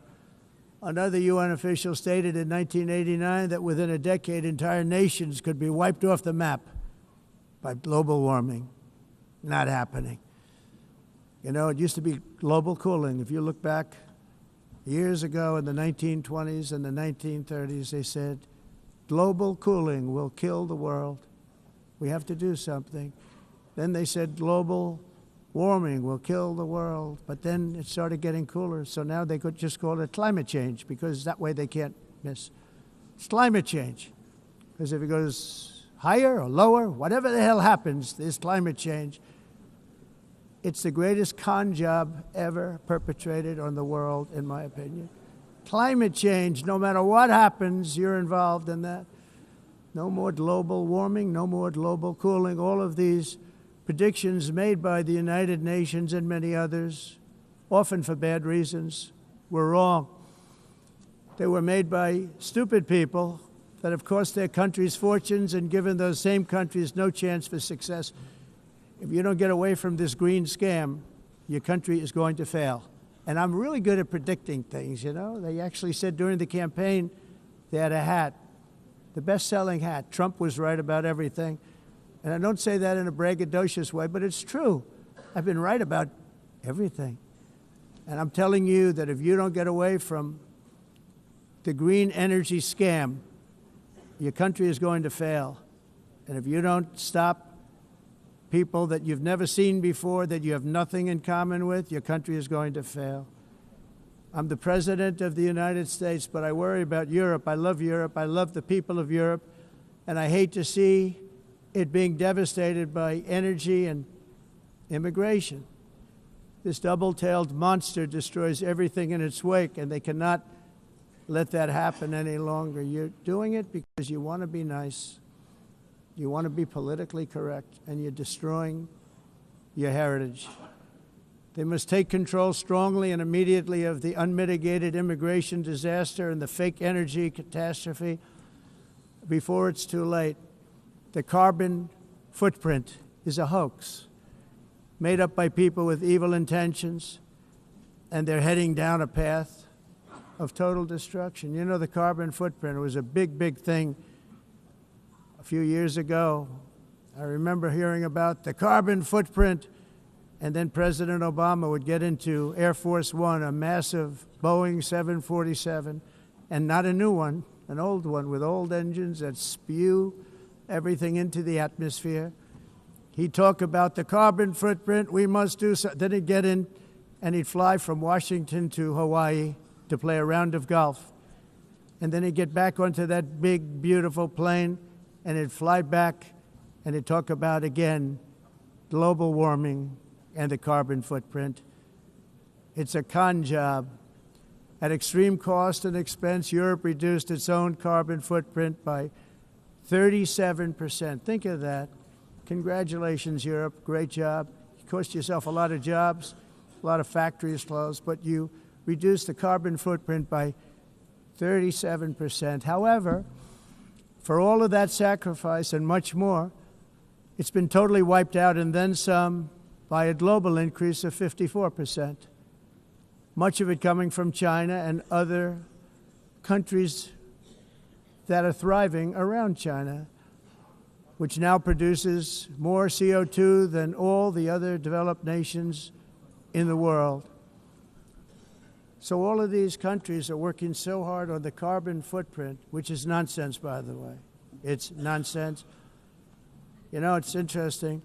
In the United States, we have still radicalized environmentalists, and they want the factories to stop. Everything should stop. No more cows. We don't want cows anymore. I guess they want to kill all the cows. They want to do things that are just unbelievable, and you have it too. But you know, we have a border, strong, and we have a shape, and that shape doesn't just go straight up. That shape is amorphous when it comes to the atmosphere. And if we had the most clean air, and I think we do, we have very clean air. We have the cleanest air we've had in many, many years. But the problem is that other countries, like China, which has air that's a little bit rough, it blows And no matter what you're doing down here, the air up here tends to get very dirty because it comes in from other countries where their air isn't so clean. And the environmentalists refuse to acknowledge that. Same thing with garbage. In Asia, they dump much of their garbage right into the ocean. And over about a 1 week and 2 week journey, it flows right past Los Angeles. You've seen it. Massive amounts of garbage, almost too much to do anything about, flowing past Los Angeles, past San Francisco, and then somebody will get in trouble because he dropped a cigarette on the beach. The whole thing is crazy. The primary effect of these brutal green energy policies has not been to help the environment, but to redistribute manufacturing and industrial activity from developed countries that follow the insane rules that are put down to polluting countries that break the rules and are making a fortune. They're making a fortune. European electricity bills are now 4 to 5 times more expensive than those in China and 2 to 3 times higher than the United States. And our bills are coming way down. You probably see that our gasoline prices are way down. You know, we have an expression, drill, baby, Nós drill. reduzimos And os that's what we're custos doing. de energia porque nós faremos, como vamos fazer tudo isso, reduzir os custos de energia e os custos diminuíram nos Estados Unidos. Por exemplo, se você olhar nos países em faturas de energia não climática, mas nós nos Estados Unidos conseguimos usar eles e evitar aumento da temperatura, porque é muito caro também usar nada e ninguém usa isso. The entire globalist concept of asking successful industrialized nations to inflict pain on themselves and radically disrupt their entire societies must be rejected completely and totally, and it must be immediate. Aumento da temperatura, porque é muito caro também usar nada e ninguém usa. Pretending to stop paying so much more than every country. Others weren't paying. China didn't have to pay until 2030. Russia was given an old standard that was easy to meet, a 1990 standard. But for the United States, we're supposed to pay like $1 trillion. And I said, this is another scam. The fact is, the United States has been taken advantage of by the world for many, many years, but not any longer, as you probably noticed. I unleashed massive energy production and signed historic executive orders to hunt for oil, but we don't have to do much hunting because we have the most oil of any nation anywhere, oil and gas in the world. And if you add coal, we have the most of any nation in the world. Clean, I call it clean, beautiful coal. You can do things today with coal that you couldn't have done 10 years ago, 15 years. So I have a little standing order in the White House. Never use the word coal, only use the words clean, beautiful coal. Sounds much better, doesn't it? But we stand ready to provide any country with abundant, affordable energy supplies if you need them, when most of you do. We're proudly exporting energy all over the world. We're now the largest exporter. In the United States, we want trade and robust commerce with all nations, everybody. We want to help nations. We're going to help nations. But it must also be fair and reciprocal. The challenge with trade is much the same with climate. The countries that followed the rules, all their factories have been plundered. It's really sad to watch. They've been broken. They've been broken by countries that broke the rules. That's why the United States is now applying tariffs to other countries, and much as these tariffs were for many years applied to us, uncontrollably applied to us. We've used tariffs as a defense mechanism under the Trump administration, including my first term, where hundreds of billions of dollars in tariffs were taken in. And by the way, we had the lowest inflation, and now we have very low inflation. The only thing different is that we have hundreds of billions of dollars flowing into our country. But this is how we will ensure that the system works for everyone and is sustainable into the future. We're also using tariffs to defend our sovereignty and security throughout the world, including against nations that have taken advantage of former U.S. administrations for decades, including the most corrupt, incompetent administration in history, the sleepy Joe Biden administration. Brazil now faces major tariffs in response to its unprecedented efforts to interfere in the rights and freedoms of our American citizens and others, with censorship, repression, weaponization, judicial corruption, and targeting of political critics in the United States. I have a little problem saying this because I must tell you, I was walking in and the leader of Brazil was walking out. We saw him and I saw him, he saw me, and we embraced. And then I'm saying, can you believe I'm going to be saying this in just 2 minutes? But we actually agreed that we would meet next week. We didn't have much time to talk, like about 20 seconds. They were in retrospect, I'm glad I waited because this thing didn't work out too well. But we did talk, we had a good talk, and we agreed to meet next week, if that's of interest. But he seemed like a very nice man, actually. He liked me, I liked him. But if you, and I only do business with people I like. When I don't like them, I don't like them. But we had, at least for about 39 seconds, we had excellent chemistry. It's a good sign. But also in the past, Brazil, can you believe this, unfairly tariffed our nation, but now because of our tariffs, we are hitting them back, and we're hitting them back very hard. As president, I will always defend our national sovereignty and the rights of American citizens. So I'm very sorry to say this, that Brazil is doing poorly and will continue to do poorly. They can only do well when they're working with us. Without us, they will fail, just as others have failed. It's true. Next year, the United States will celebrate the 250th anniversary of our glorious independence, a testament to enduring power and American freedom and spirit. We will also be proudly hosting the 2026 FIFA World Cup, and shortly thereafter, the 2028 Olympics, which is going to be very exciting. I hope you all come.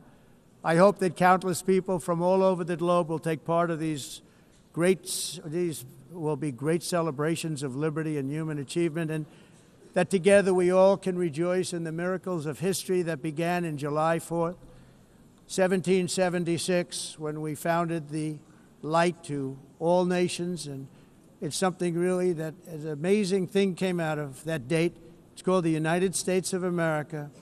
In honor of this momentous anniversary, I hope that all countries who find inspiration in our example will join us in renewing our commitment, values, and those values really that we hold so dear together. Let us defend free speech and free expression. Let us protect religious liberty, including for the most persecuted religion on the planet today. It's called Christianity.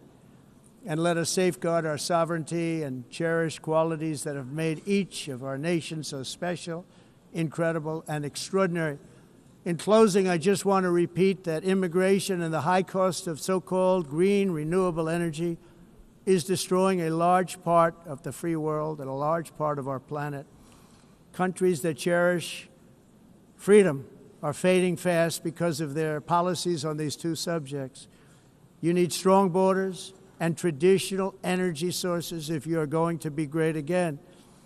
Whether you have come from north or south, east or west, near or far, every leader in this beautiful hall today represents a rich culture, a noble history, and a proud heritage that makes each nation majestic and unique, unlike anything else in human history or any other place on the face of the earth.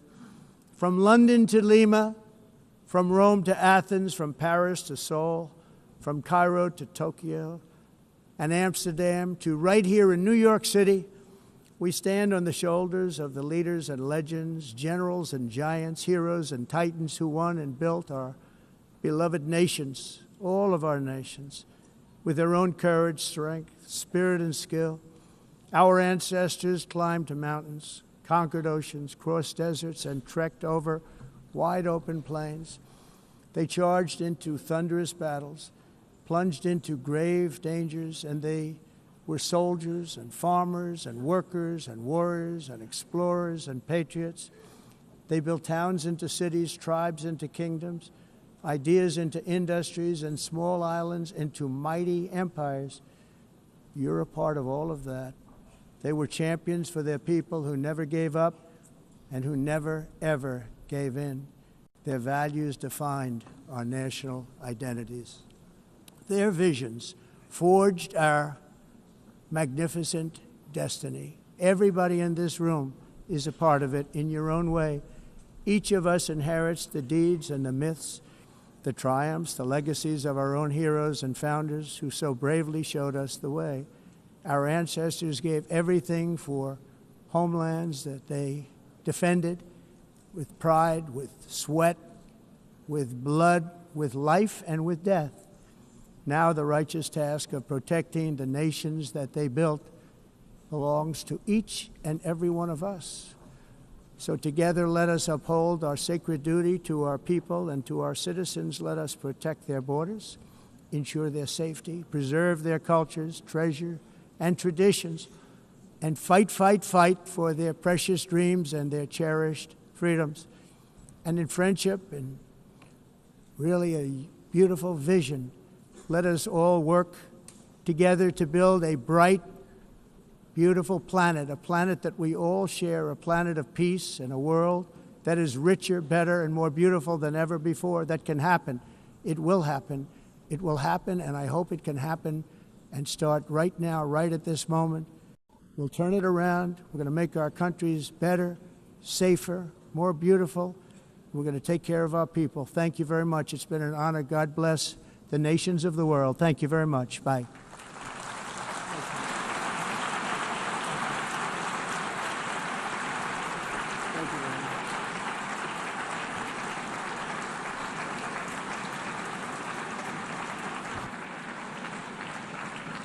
On behalf of the Assembly, I wish to thank the President of the United States,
please be seated?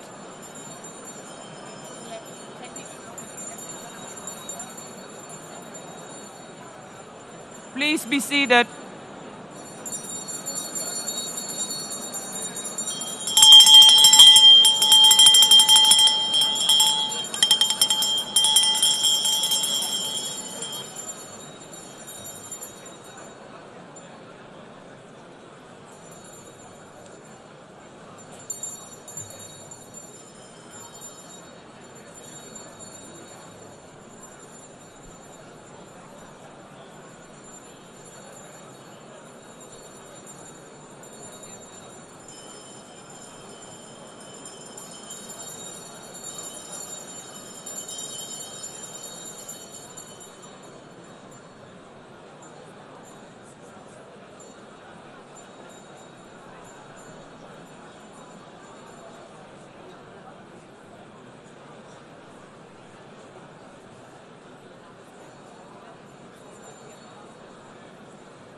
Excellencies, could you please take your seats in due respect to the next speakers? The second row, could you please take your seat right now?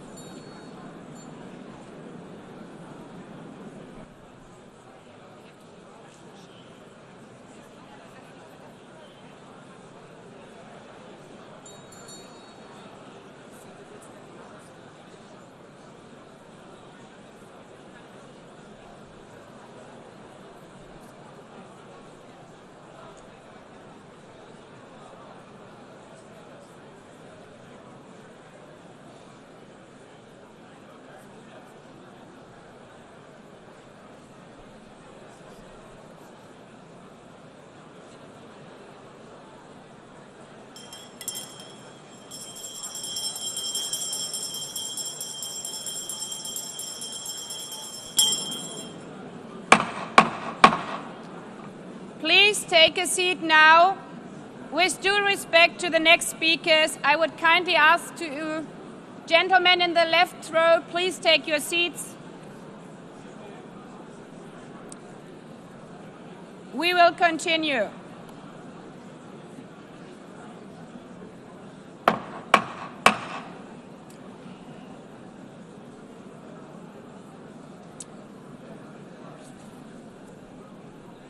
Excellencies, as we are receiving queries, I would like to assure you that don't worry, the UN teleprompters are working perfectly. And by this technical note, I would like to call on the next speaker. The Assembly will hear an address by His Excellency Prabowo Subianto, President of the Republic of Indonesia.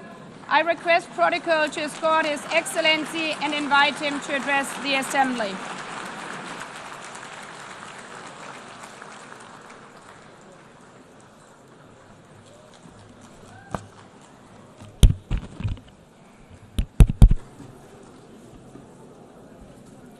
His Excellency, Mr. Antonio Guterres, Secretary General of the United Nations, Her Excellency, Madame Annalena Baerbock, President of the United Nations General Assembly,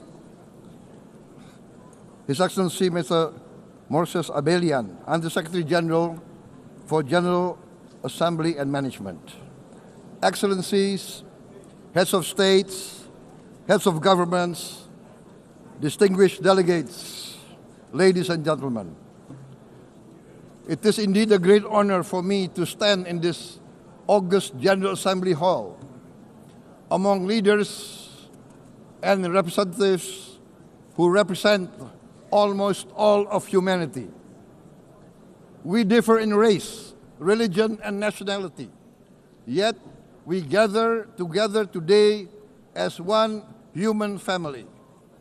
We are here first and foremost as fellow human beings, each created equal, endowed with unalienable rights to life, liberty, and the pursuit of happiness.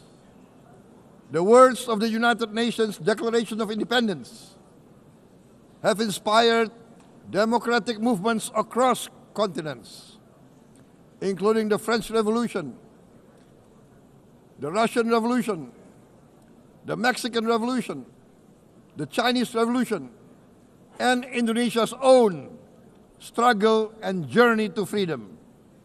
It also gave birth to the Universal Declaration of Human Rights, adopted by the United Nations in 1948. All men are created equal was the creed that opened the way to unprecedented global prosperity and dignity.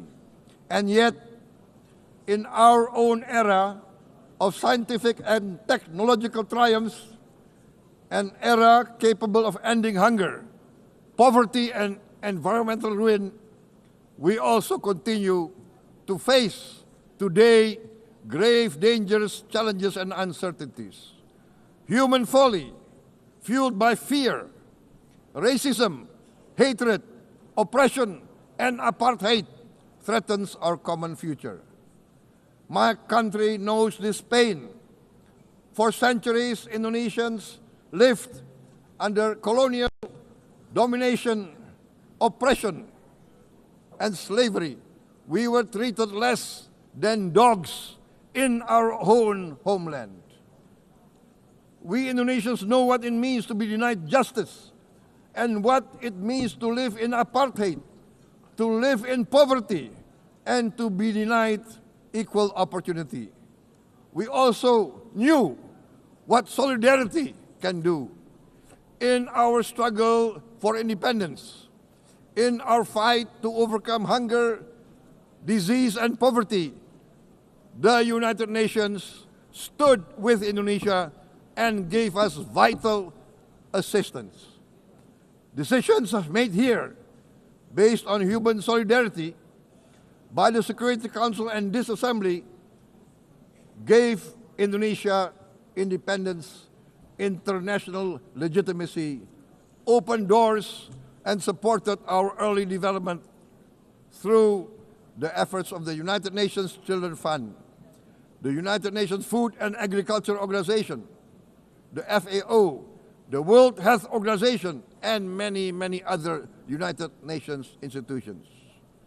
And because of that, Indonesia today stands on the cusp of shared prosperity and greater equality and dignity. Madam President, Excellencies, our world today is driven by conflict, injustice, and deepening uncertainty.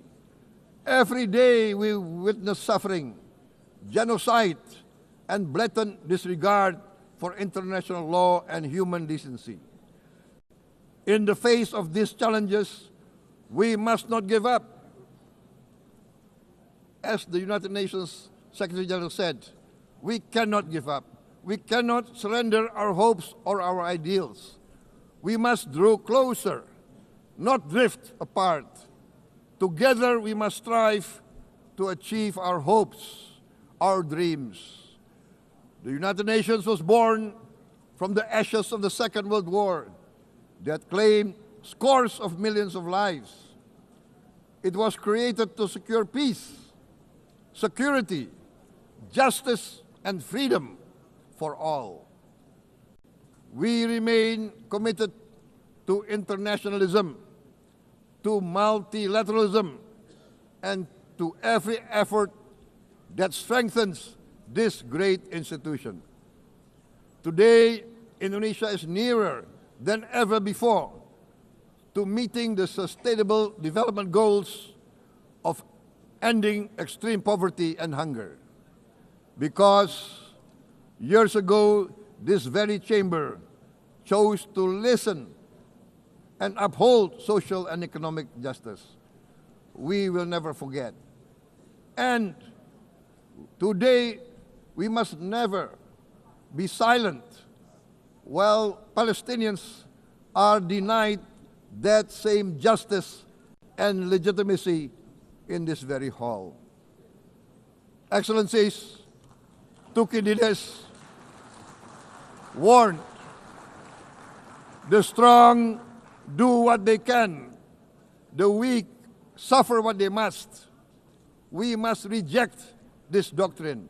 The United Nations exist to reject this doctrine. We must stand for all, the strong and the weak. Might cannot be right. Right must be right. Indonesia today is one of the largest contributors to United Peacekeeping Forces. We believe in the United Nations. We will continue to serve where peace needs guardians, not with just words, but with boots on the ground. If and when the United Nations Security Council and this great assembly decide Indonesia is prepared to deploy 20,000 or even more of our sons and daughters to help secure peace in Gaza or elsewhere, in Ukraine, in Sudan, in Libya, everywhere when the peace needs to be enforced, peace needs to be guarded, we are ready. We will take our share of the burden, not only with our sons and daughters, we are also willing to contribute financially to support the great mission to achieve peace by the United Nations. Madam President, Excellencies, I propose to this Assembly a message of hope and optimism, grounded in action and execution. Today, we heard the speech of Madam President, the President of the United Nations General Assembly. Yes, it is true what she said. Without the International Civil Aviation Organization, will we be here today? Will we sit in this great hall? Without the United Nations, we cannot be safe. No country can feel secure. We need the United Nations, and Indonesia will continue to support the United Nations, even though we still struggle, but we know the world needs a strong United Nations. The world's population is growing. Our planet is under strain. Food, energy, and water insecurity haunt many nations. We choose to answer these challenges directly at home and to help abroad wherever we can. This year, Indonesia recorded the highest rice production and grain reserves in our history. We are now self-sufficient in rice, and we are starting now to export rice to other nations in need, including providing rice for Palestine. We are building resilient food supply chains, strengthening farmer productivity, investing in climate-smart agriculture to ensure food security for our children and for the children of the world. We are confident in a few years' time, Indonesia will be the granary of the world. As the world's largest island state, we testify before you that we are already experiencing the direct consequences of climate change, particularly the threat of rising sea levels.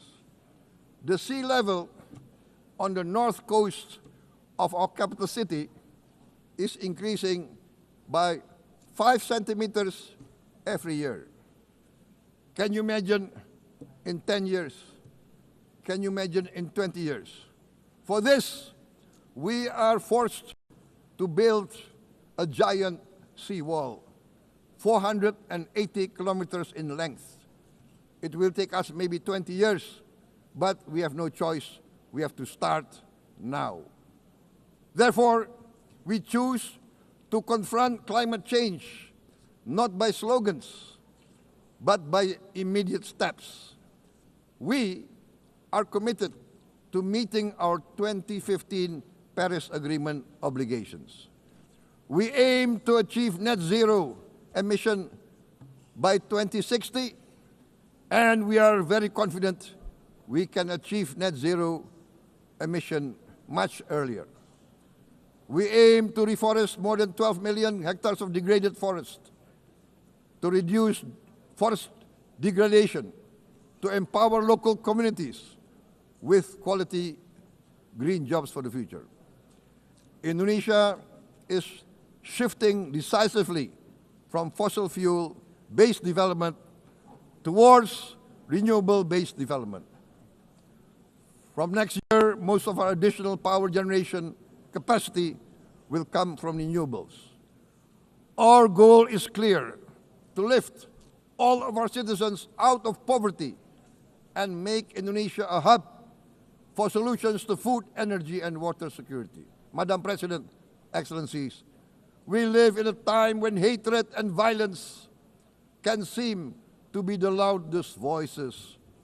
But beneath this loud noise lies a quieter truth, that every person longs to be safe, to be respected, to be loved, and to leave a better world to their children. Our children are watching. They are learning leadership, not from textbook, but from our choices. Today, still, a catastrophic situation in Gaza is unfolding before our eyes. At this very moment, the innocent are crying for help, are crying to be saved. Who will save them? Who will save the innocent? Who will save the old and women? Millions are facing danger at this very moment. As we sit here, they are facing trauma. They are facing irreparable damage to their bodies. They are dying of starvation. Can we remain silent? Will there be no answer to their screams? Will we teach them that the human family can rise to the challenge? Madam President, we must act now. Many speakers have said that. We must stand for a multilateral order where peace, prosperity, and progress are not the privilege of a few, but the right of all. With a strong United Nations, we can build a world where the weak do not suffer what they must, but live the justice that they deserve. Let us continue humanity's great journey of ideals, the selfless aspirations that created the United Nations. Let us use science to uplift, not use science to destroy. Let rising nations help others to lift themselves. I am convinced that the leaders of the great world civilizations of the West, of the East, of the North, of the South, leaders of America, Europe, of India, China, the Islamic world, the whole world, I am convinced they will rise to their role demanded by history. We are all hopeful that the leaders of the world will show great statesmanship, great wisdom, restraint, humility, overcome hate, overcome suspicion. Madam President, distinguished delegates, we are greatly heartened by the events of the last few days, where significant leading countries of the world have chosen to side with history, to choose the right side of history, the path of the moral high ground, the path of rectitude, the path of justice, the path of humanity, to shun hatred, to overcome suspicion, and to avoid the use of violence. The use of violence will beget violence. No one country can bully the whole community of the human family.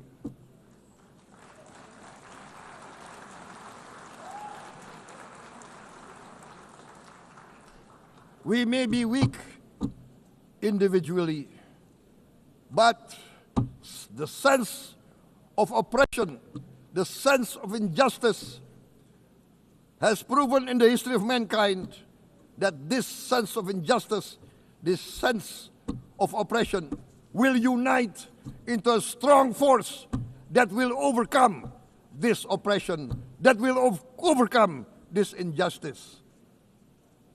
To close, I would like to reiterate again Indonesia's complete support for the two-state solution in Palestine.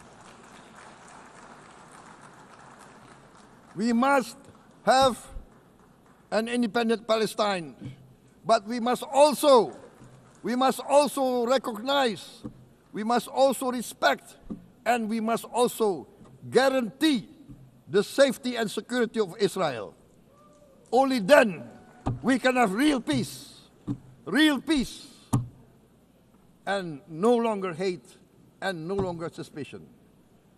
The only solution is this two-state solution. Two descendants of Abraham must live in reconciliation, peace, and harmony. Arabs, Jews, Muslims, Christians, Hindus, Buddhists, all religions, we must live as one human family. Indonesia is committed to being part of making this vision a reality. Is this a dream? Maybe, but this is the beautiful dream that we must work together towards. Let us work towards this noble goal.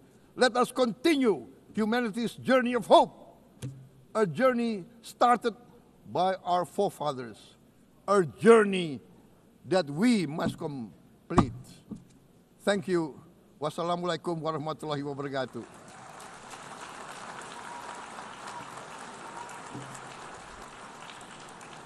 Shalom. Om Santi, Santi, Santi Om. Namo Buddhaya. Thank you very much. May God bless us all. May peace be upon us. Thank you very much. Thank you. On behalf of the Assembly, I wish to thank the President of the Republic of Indonesia.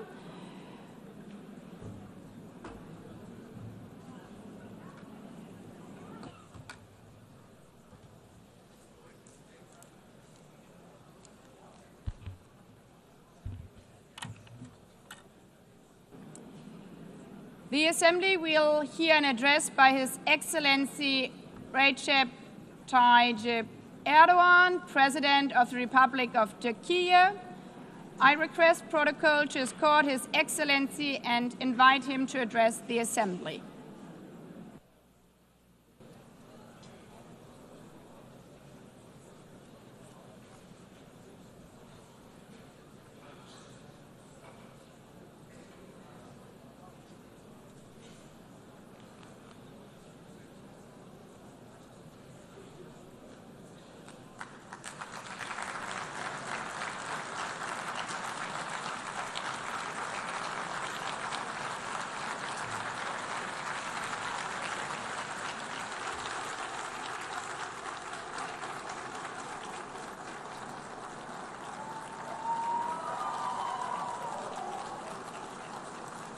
Sayın Başkan, Excellency değerli President of UNGA, devlet ve hükümet başkanları, Excellencies, Heads of State and Government, Sayın Genel Sekreter, Distinguished Secretary kıymetli General, delegeler, Distinguished sizleri Delegation Members, şahsım ve milletim on behalf adına of myself and en my kalbi nation, duygularımla I greet you all with selamlıyorum. most heartfelt feelings. Birleşmiş Milletler I wish 80. for the Genel 80th Kurulu'nun United tüm Nations insanlık General için Assembly to hayırlara bring vesile blessings to olmasını all humanity. temenni ediyorum. İnsanlığın ortak vicdanını temsil I'm eden deeply honored bu to kürsüden address you once again from this sizlere podium, bir kez daha hitap which etmekten represents the collective büyük conscience bir of bahtiyarlık duyuyorum. humanity. Genel Kurul Başkanlığını tamamlayan I congratulate Sayın Mr. Young, Young'ı who tebrik ediyor. has completed Bu his görevi term as devralan President of the General Sayın Assembly. Berbok'a And I wish başarılar success to diliyorum. Ms. Baerbock, who has Konuşmamın hemen taken başında over this position. Filistin'in giderek artan sayıda ülke At the outset tarafından of my tanındığı speech, bir I would like to dönemde first express my Filistin regret Devlet at the Başkanı absence today Sayın of the Mahmut President Abbas'ın of the State bugün of Palestine, bizzat Mahmut aramızda Abbas, at a olamayışından time duyduğum when üzüntüyü Palestine is being ifade etmek istiyorum. recognized by an increasing number of Biz countries. bugün bu kürsüde Today, kendi we stand here vatandaşlarımızla on this birlikte podium. I sesi stand here on kısılmak this istenen podium Filistin alongside halkına my tercüman olmak 86 için million de citizens, bulunuyorum. also for our Filistin Palestinian devletini brothers and tanıyacağını sisters açıklayan whose voices are tüm being silenced. ülkelere teşekkür ediyor. Henüz bu kararı almayan I'd like to devletleri thank all the ise countries bir an who önce announced that they harekete recognize the geçmeye state of çağırıyorum. Palestine, and I call Sayın on Başkan, all the other countries değerli who üyeler, have not done so yet Birleşmiş to do Milletler so, to şartı recognize bundan the state of 80 yıl Palestine önce as soon as San possible. Francisco'da imzalandı Esteemed President, ve distinguished members, 24 Ekim the United Nations Charter was 1945'te signed in San yürürlüğe Francisco girdi. 8 years ago and it Birleşmiş entered into Milletler force on Kuruluş October the Şartı'nın 24th, ilk 1945. maddesinin ilk I kelimelerini would like to recall here burada again the first tekrar words of the hatırlatmak first isterim. article of the UN Charter. Birleşmiş Milletler'in amacı The uluslararası purpose of barış the United ve Nations güvenliği is to maintain korumaktır. international peace and Evet, security. bizler Unquote. bu salonda Birleşmiş As Milletler'in we celebrate the 80th anniversary 80. of the yaşını UN in kutlarken this hall, grave dünyanın events are birçok bölgesinde unfolding in many parts kuruluş of the world şartının that cast ilk a shadow maddesinin over the ilk very first kelimelerine words gölge of düşürecek the UN Charter's vahim opening hadiseler yaşanıyor. article.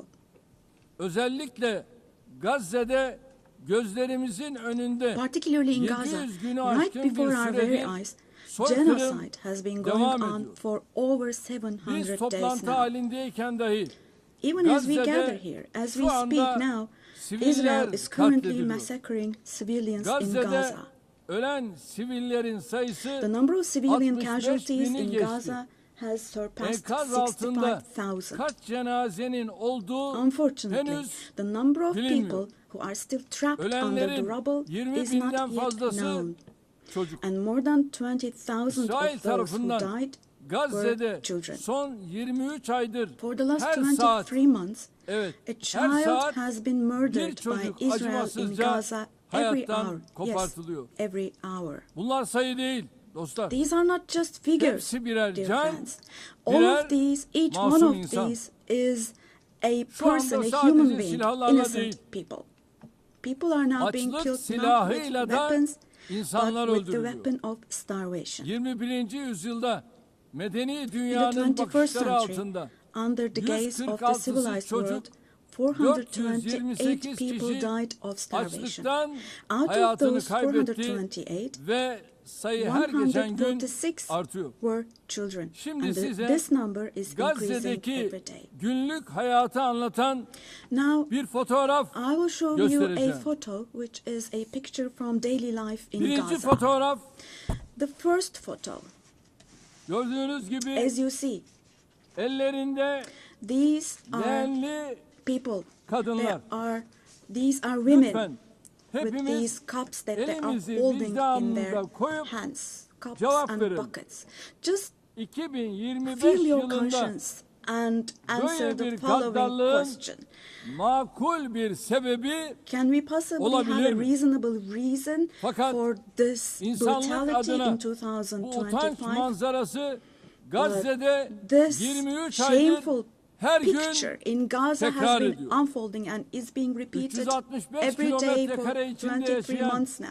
2,5 milyon And Gazze'li there are her 2.5 gün million yerinde Gazans eziliyor. who live Her in gün bir başka 365 bölgeye square göçe kilometers. And every day, zorlanıyor. what happens Gazze'nin is sağlık they are altyapısı tamamen being dragged from one çökmüş place durumda. to another.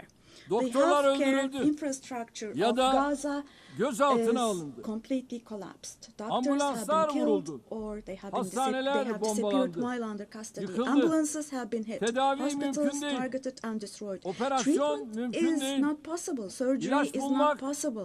It's mümkün not değil. possible to find Dostlar, medications. bakın Now, dear Tayyip friends, Erdoğan olarak now, as içim Tayyip yanarak, Erdoğan, with içim a kan heavy ağlayarak heart, söylüyorum. with my heart Henüz bleeding here, 2-3 I'm telling you, yaşındaki elleri, innocent kolları, little ones, bacakları just olmayan 2 or 3 years masum old, yavrucuklar without hands, bugün maalesef arms or legs, Gazze'nin have olağan become, fotoğrafı haline unfortunately, gelmiştir. a common sight to see in Gaza.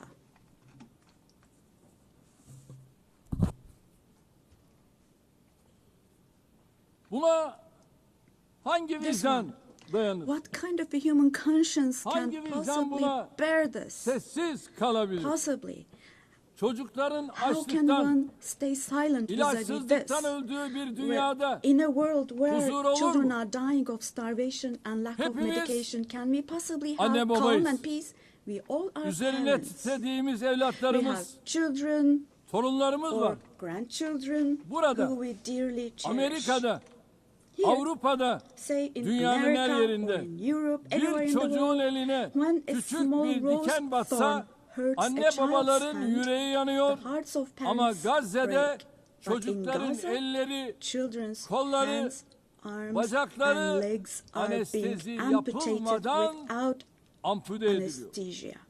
Kimse kusura bakmasın ama Now, I'm extremely bu sorry to say, insanlığın but this dip noktası. represents the lowest point of İnsanlık humanity. tarihi son bir asırda Human böyle history bir vahşet has not witnessed görmemiş. such bloodshed within the last century. Her şey gözümüzün All önünde of cereyan this ediyor. is happening before our very eyes. Gazze'deki soykırım, The genocide medya, in Gaza sosyal is medya being aracılığıyla broadcast her an canlı olarak live every yayınlanıyor. moment through the İsrail, media and social media. Şu ana kadar Gazze'de So far, ulusal Israel ve has uluslararası deliberately basında killed çalışan 250 250 journalists gazeteciyi working in national and kasıtlı international olarak media in öldürdü. Gaza.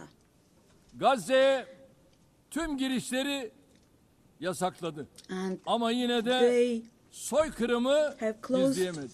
all the entrance Filistin into Gaza, topraklarında but they still have not devam been able to eden cover up the genocide. soykırıma her fırsatta I dikkatlerini çeken wholeheartedly support Genel Secretary General Sekreter Guterres Sayın because he Guterres'i consistently draws gönülden attention to the destekliyorum. ongoing Cesareti için genocide kendisini in Palestinian bir kez daha territories, and I would tebrik like to once ediyorum. again congratulate him for his courage.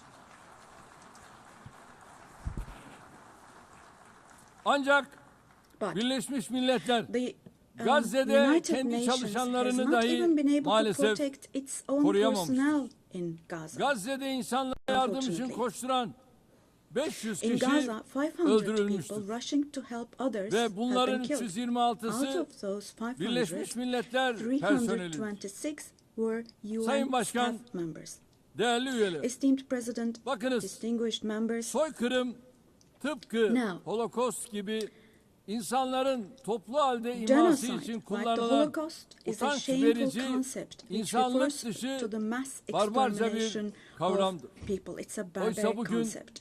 Gazze'de Today, sadece insanlar öldürülmüyor. It's not only people who are being killed in Gazze'de Gaza, hayvanlar mind you. hedef alınarak Animals öldürülüyor. are being targeted and Gazze'de killed in Gaza. tarım alanları, bahçeler, In Gaza, ağaçlar, agricultural land, otlar, gardens, Gazze'de trees, grass, asırlık zeytin ağaçları century-old olive yok trees ediliyor. are being destroyed. Gazze'de In Gaza, sular yok ediliyor. water supplies are being Kirletiliyor. destroyed and Gazze'de polluted. binalar, evler, Buildings, kütüphaneler, homes, hastaneler, libraries, okullar, hospitals, camiler, schools, mosques, kiliseler, churches, tarihi yapılar and historical bilinçli bir structures şekilde in Gaza are being yıkılıyor. deliberately destroyed. Gazze'nin toprağı insan içinde, The soil hayvan of içinde, Gaza is being bitki rendered içinde useless for humans, artık işe for animals, yaramaz and for hale plants. getiriliyor. İşte sizlere bir başka fotoğraf daha. Let me show you yet another Şimdi size photo. soruyorum. And let me ask you Elimdeki here. şu fotoğrafın Look at this güvenlik arayışıyla ne ilgisi var? What could this photo here Bunun possibly adı have to do with security canlıya concerns? düşmanlık. Hayata This is being düşmanlık değil. against, Bu kürsüden life. açık açık ifade ediyorum. don't you think? Gazze'de Let bir me savaş state yok. this openly from this podium. Gazze'de There is iki no war taraftan in Gaza. söz edilemez. We cannot possibly talk about the Gazze'de bir presence yanda of two sides in elinde en Gaza. modern, Because en in öldürücü Gaza, on silahlar one olan side, there is a düzenli regular ordu, army with diğer the most tarafta ise modern, most lethal masum weapons. siviller, And on the other masum hand, there are çocuklar innocent var. civilians, Bu innocent terörle children. mücadele değildir. This is not fight Bu against 7 Ekim terrorism. olayı öne sürülerek yürütülen bir işgal, tehcir, This is an occupation, sürgün, deportation, soykırım, daha exile, doğrusu genocide, bir toplu and kıyım life politikasıdır.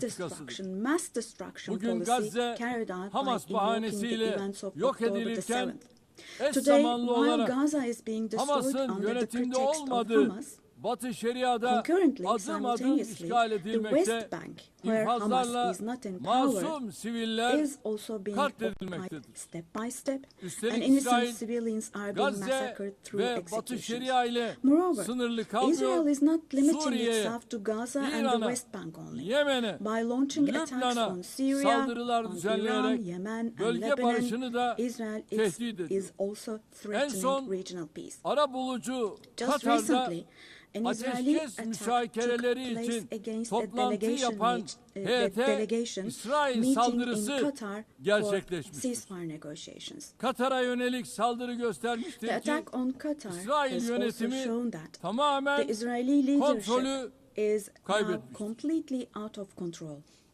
Netanyahu'nun barış yapmaya da rehineleri Netanyahu kurtarmaya da niyetinin is olmadığı not obviously bir kez daha interested in forging anlaşılmıştır. peace or releasing Sadece the komşuları değil, hostages.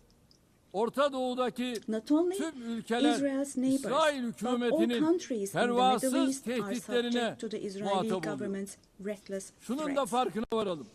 And we must realize, İsrail'in artan following. saldırganlığı sebebiyle Avrupa başta due to the olmak üzere increasing aggression Batı'da of 2. Israel Dünya Savaşı sonrası in Europe and ortaya the West çıkan in değerler general, de the values çok that ağır emerged after yara the Second almıştır. World War have been En temel eroded. insan hakları, ifade The özgürlüğü, most fundamental human basın rights, özgürlüğü, such as freedom of gösteri ve expression, protesto freedom of özgürlüğü, the press, kadın freedom of hakları, assembly and protest, çocuk women's hakları, rights, children's demokrasi, rights, democracy, eşitlik, equality, adalet and gibi justice kavramlar have rafa been kaldırılmış. shelved away.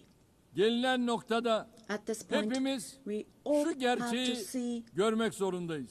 the following Değerli truth, dostlar, my dear friends. vaat edilmiş topraklar The Israeli saplantısıyla government, hareket driven by an eden obsession with İsrail the yönetimi promised lands, yayılmacı bir is politikayla openly threatening bölge regional barışına peace and ve shared insanlığın values of müşterek kazanımlarına kastetmektedir.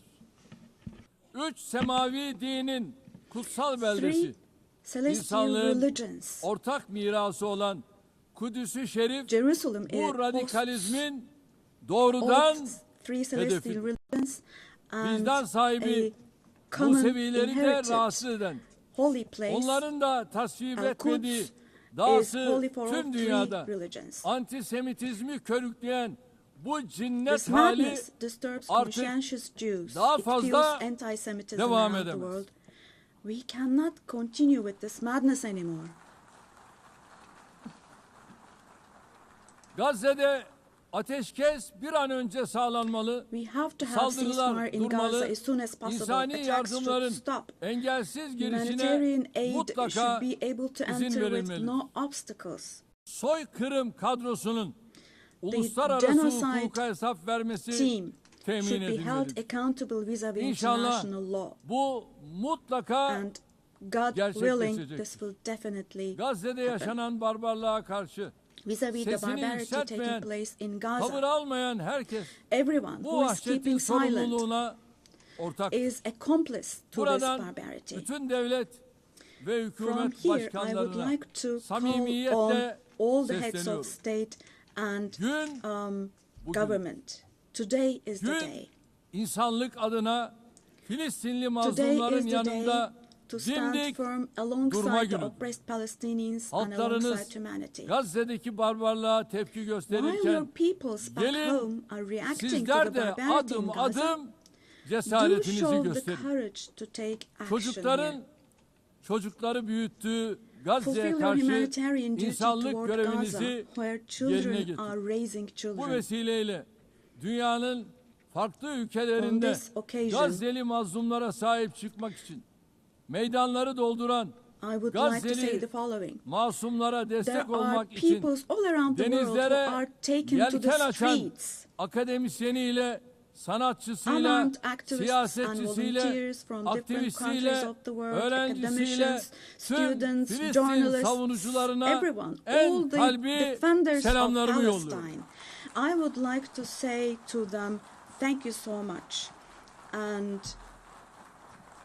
clear bows Kıymetli and delegeler, favorable winds 13 for yıl their boyunca actions. sizlere Esteemed bu delegation kürsüden members, for komşumuz 13 Suriye'de years, yaşanan I zulümden have spoken to you ve from this çatışmalardan platform about the oppression bahsettim. and conflicts in our Nasıl neighbor bugün Syria. Gazze'li mazlumlar için Just as I sesimizi raised my voice yükseltiyorsak, today for the oppressed 13 people yıl of süresince Gaza, de Suriyelilerin likely for feryatlarına 13 years, dikkat I çekin. have also drawn attention to the Burada onların cries da of the Syrians, sesi, and nefesi here oldu. I became their voice 1 milyon and insanın breath as well. hayatına, milyonlarcasının da The persecution vatanlarını that caused the terk deaths etmesine of 1 sebep olan million zulüm, people and 8 that Aralık forced millions devrimiyle more to birlikte flee their hamdolsun homeland has, artık thankfully, tarihe become a karıştı. thing of the past. Suriyeli With the kardeşlerimiz December 8th 8 revolution. Aralık Our tarihi Syrian itibariyle brothers and sisters yeni bir dönemin opened the doors to a new kapılarını period açtılar. as of December the 8th. Eli kanlı bir rejime karşı I believe that the mücadeleyi people of kazanan Syria who Suriye fought against halkı a bloodthirsty inanıyorum ki regime will büyük also be bedeller able to ödeyerek carry the victory elde they ettikleri achieved at zaferi great de cost inşallah to its menziline rightful place, ulaştıracaktır. God willing. DAEŞ başta olmak üzere terörün We'll hiçbir support with çeşidinin all olmadığı, armies the vision of güvenliğin a one tesis and unified edildiği Syria bir with ve no bütün forms of Suriye terrorism, vizyonunu especially tüm ISIS, imkanlarımızla being present. destekleyeceğiz. Suriye'de istikrar A free kökleştikçe Syria where security hiç is şüphesiz established is what we bunun want. kazananı As stability takes root in Suriyelilerle Syria, birlikte the tüm winners komşu ülkeler, for sure tüm will be bölgemiz all the neighboring olacak. countries, our entire region along Körfez'deki with Syrians. kardeş ülkelere de And the Suriye'nin brotherly countries in the toparlanmasına Gulf. verdikleri katkılar I would için like to thank them for their teşekkürlerimi contributions iletiyorum. for Syria Bizimle to aynı recuperate. ilkeleri paylaşan tüm bölgesel All the ve regional and uluslararası international aktörlerle actors who share the same işbirliğimizi principles with us, inşallah God aynı willing, şekilde we will continue sürdüreceğiz. with our cooperation with all those Değerli dostlar, actors in the same manner. komşumuz Esteemed İran'la friends, ilgili nükleer dosyanın we hope bir that an the evvel nuclear diplomasi issue with our yoluyla neighbor Iran will be çözülmesini resolved through temenni diplomacy as soon as possible. unutulmamalıdır It should ki not be forgotten bölgemiz that our yeni bir region krizi cannot daha tolerate kaldıramaz. yet another crisis. Komşumuz Irak'ın Meanwhile, istikrarı, the stability, güvenliği security ve and refahı prosperity of our neighbor bölgemizin Iraq selameti are bakımından extremely important fevkalade for the well-being önemlidir. of our region. Kalkınma yolu projesi gibi kolektif refahı In this önceleyen regard, we attach great stratejik importance to hamlelere strategic bu moves bakımdan based on stability büyük and önem prosperity, atfediyoruz. such as the Kuzeyde development path her project. ikisi de komşumuz In the olan north, we are Rusya hosting ve with Ukrayna great arasında enthusiasm the Istanbul process İstanbul between sürecine Russia and büyük bir Ukraine, iştiyakla both of ev which sahipliği are yapıyoruz. our neighbors. Doğrudan görüşmeler sayesinde Through çok direct sayıda talks, we esirin facilitated ve the naaşın exchange of mübadelesine several prisoners and aracılık etti. corpses, and we Taraflar worked to arasında identify the barış modalities of müzakerelerinin modalitelerini peace belirlemeye çalıştık. negotiations between the Unutmayın, parties. savaşın kazananı forget, adil bir barışın There kaybedeni is no olmaz winner of şiarıyla war önümüzdeki and no dönemde losers de of a just ateşkes peace. için So with this çaba motto in mind, in göstermeye the coming days devam also, edeceğiz. we will continue to work hard for a Azerbaycan peaceful ve ceasefire. Ermenistan arasında barışın Meanwhile, tesisi için We have tarafları encouraged the parties en from the başından very bu yana beginning to establish peace cesaretlendirdik. between Azerbaijan 8 and Ağustos Armenia. tarihinde iki ülke arasında kalıcı We are barışa pleased giden that steps were adımların taken on atılmasından August the 8th, memnuniyet duyuyoruz. steps that will enable the Azerbaycan establishment of Cumhurbaşkanı lasting peace Sayın between the two Aliyev ile countries.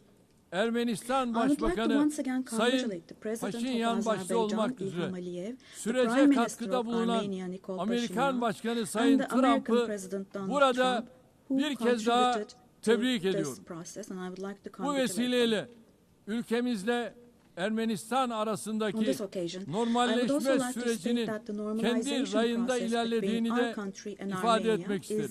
progressing Diğer as bir planned. arabuluculuk faaliyetimiz olan Ankara süreci kapsamında Within the scope of the Somali Ankara ile process, Etiyopya another arasındaki of our ihtilafın mediation halline activities, yönelik we continue our gayretlerimizi efforts to resolve sürdürüyoruz. the conflict between Tarafların Somalia and bu Ethiopia. girişimi I hızla hope that the parties başarıyla will successfully neticelendirmelerini conclude this genuine temenni initiative ediyorum. as soon as possible. Değerli delegeler, Distinguished Karadeniz'de delegation members, güvenliğin teminatı olan Montreux we have been Sözleşmesi'ni implementing the tam Montreux 89 yıldır Convention, which tarafsızlık guarantees içinde security in the Black Sea. harfiyen And we have been uygulamaktayız. implementing this Ege this Denizi'ni convention impartially ve and Doğu to the letter Akdeniz'i for exactly ilgili 89 tüm years tarafların now. meşru We want to see menfaatlerine the riayet Aegean Sea edilen and the Eastern bir Mediterranean istikrar as a basin ve of refah stability and havzası olarak prosperity görmek where the istiyoruz. legitimate interests Enerji of all parties ve involved are çevre respected. başta olmak üzere her We konuda are ready for yapıcı constructive işbirliğine hazırız. cooperation on all issues, Komşularımızdan particularly da on energy and the aynısını environment, and bekliyoruz. we expect the same approach from our Bu neighbors. vesileyle On this Doğu occasion, Akdeniz'de I Türkiye'yi would like to ve particularly Kuzey Kıbrıs underline that Türk projects Cumhuriyeti'ni which dışlayan exclude projelerin Türkiye and the başarılı Turkish Republic of olamayacağını Northern Cyprus burada in the Eastern özellikle Mediterranean, vurgulamak such istiyorum. projects which include Kıbrıs exclude adasının us will not be batısında successful. Türkiye'nin hak ve Türkiye has yetkileri rights and adanın authority in the western etrafındaki part of the alanlarda island ise of Cyprus, Kıbrıs while Türklerinin the Turkish meşru Cypriots have hakları var. legitimate rights in the Daha areas evvel de surrounding teklif the island. ettiğimiz Doğu Akdeniz An Eastern Konferansı Mediterranean müşterek bir Conference, zeminin which we have bulunmasına proposed before, katkı would yapacak. contribute to finding Kıbrıs common ground. meselesinin çözümü daha önce defalarca denenmiş Resolving the ancak Cyprus Rum tarafının issue has been tried many uzlaşmaz times tutumu before, nedeniyle but, tüketilmiş federasyon modeli üzerine bina edilemez. Kıbrıs adasında iki due to the ayrı rigid devlet stance of the Greek ve Cypriot side, iki ayrı no resolution has been halk found. vardır. We cannot possibly Kıbrıs Türkleri have this as a foundation adanın for a eşit resolution sahibidir of the issue. ve There are two azınlık separate olmayı states and two kabul separate peoples on etmeyecek. the island of Cyprus. Turkish Uluslararası Cypriots are toplum, equal owners of the island Kıbrıs and they will Türklerinin not accept being a yarım minority. asırdır maruz The international bırakıldıkları community must put an end to haksız the unfair and izolasyona inhumane artık isolation that the son Turkish vermelidir. Cypriots have been subjected Son to for 3 half a Birleşmiş century now. Milletler Genel Kurulu'nda yaptığım I çağrıyı reiterate the bugün call bir I kere made daha at the tekrarlıyor. last three UN General Uluslararası Assemblies. toplumu Kuzey Let me Kıbrıs repeat. I Türk call on the Cumhuriyeti'ni international community tanımaya, to recognize the Turkish diplomatik, Republic of siyasi Northern Cyprus ve and ekonomik to establish ilişkiler kurmaya diplomatic, political davet and ediyorum. economic relations Sayın with it. Başkan, Esteemed President, Sayın Başkan, değerli üyeler, önümüzdeki distinguished dönemde members, in the coming period, Türkiye-Avrupa Birliği we ilişkilerinde desire a new yeni beginning bir and başlangıç vision in Turkey ve European Union vizyon relations. arzuluyoruz. Bu vizyon günü This kurtaran should değil, not be a vision that just ufku saves the yeniden day, tayin eden, but rather a ortak vision that geleceğimizi redefines the şekillendiren horizon and bir shapes our vizyon shared olmalıdır. future. Bunun için elbette For this, Avrupa it is Birliği'nin de of course bizim important kadar that the European istekli Union is as ve willing kararlı and olması determined as we are. mühimdir. Net güvenlik sağlayıcısı bir ülke As a olarak net security provider, Birleşmiş Milletler, we continue to NATO, contribute to the AGİ operations and ve missions of Avrupa the United Birliği'nin Nations, harekat NATO, ve misyonlarına OSCE, katkılarımızı and the sürdürüyoruz. European Union.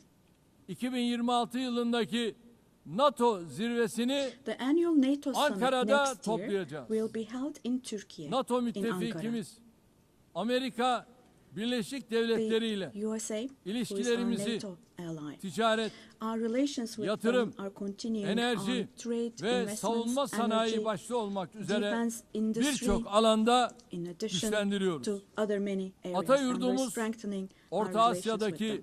kardeş We ülkelerimizin attach great barış, importance to the peace, istikrar stability ve and refahı prosperity bizim of our için brotherly countries in vazgeçilmezdir. Central Asia, Türk which Devletleri is our Teşkilatımız ancestral homeland. bölgesel bir çatı olmanın ötesine Our geçerek organization of Turkic küresel bir states aktör is olma moving yolunda forward with ilerliyor. confidence on the path to becoming a Köklü global beşeri bağlarımızın actor, going olduğu beyond being merely a Balkanlarda regional umbrella. barışın ve istikrarın sürmesi için We are making intensive yoğun efforts to ensure the gayret continuation içindeyiz. of peace and stability Temmuz in the ayında Balkans, ihdas where we have ettiğimiz strong historical, Balkan cultural and people ties. Barış The Platformu Balkan bu Peace yöndeki Platform, which we çabalarımızın established in en July, yeni is örneği. the newest and most KFOR concrete komutanlığı manifestation of our görevini efforts in de this direction. bu yıl And Ekim ayında bir kez daha this October, üstleneceğiz. we will once again assume the Afganistan'daki command of yönetimin KFOR forces. Toplumu In kuşatıcı, Afghanistan, dikkate alan our bir fundamental anlayış desire is sergilemesi that the current temel administration demonstrates arzumuzdur. an approach that embraces Yeniden the society toparlanma and sürecinde that takes human uluslararası values into toplumun consideration. Afgan In halkını this process, it is yalnız essential that the international bırakmaması. community does not leave Türkiye Afghan people ve alone,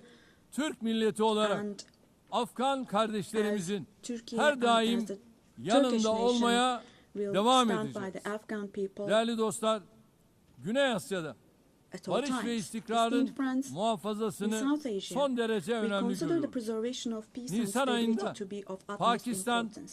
ve We Hindistan are pleased arasındaki with the çatışmaya varan ceasefire achieved bu following gerilimde the tensions varılan last April ateşkesten between Pakistan and memnuniyet India. duyuyoruz. The tension which had İki ülke escalated into arasında a conflict. terörle mücadelede işbirliğini önemsiyoruz. It is important to see a Keşmir cooperation between the meselesinin two countries when it Birleşmiş comes to Milletler counterterrorism. Güvenlik Konseyi The kararları issue of temelinde Kashmir Keşmirli should be kardeşlerimizin resolved on beklentileri the basis of ekseninde resolutions of the diyalogla UN çözülmesini for the best for destekliyoruz. our brothers and sisters in Afrika Kashmir kıtasıyla through dialogue. we hope. eğitimden sağlığa, In the altyapıdan continent of ticarete Africa, kadar from education geniş bir to yelpazede health, from infrastructure ilişkilerimiz to yıldan in yıla other areas, güçleniyor. our Somali'nin terörle relations are mücadelesine improving. gereken her türlü annually. desteği verirken insani yardım faaliyetlerimizi de And while providing all sürdürüyor. possible support to Somalia, Sudan'da we are also 2 continuing yılı our aşkın humanitarian süredir and devam aid eden activities. In çatışma Sudan, the ortamı conflict that has bizleri been going on for ziyadesiyle over 2 years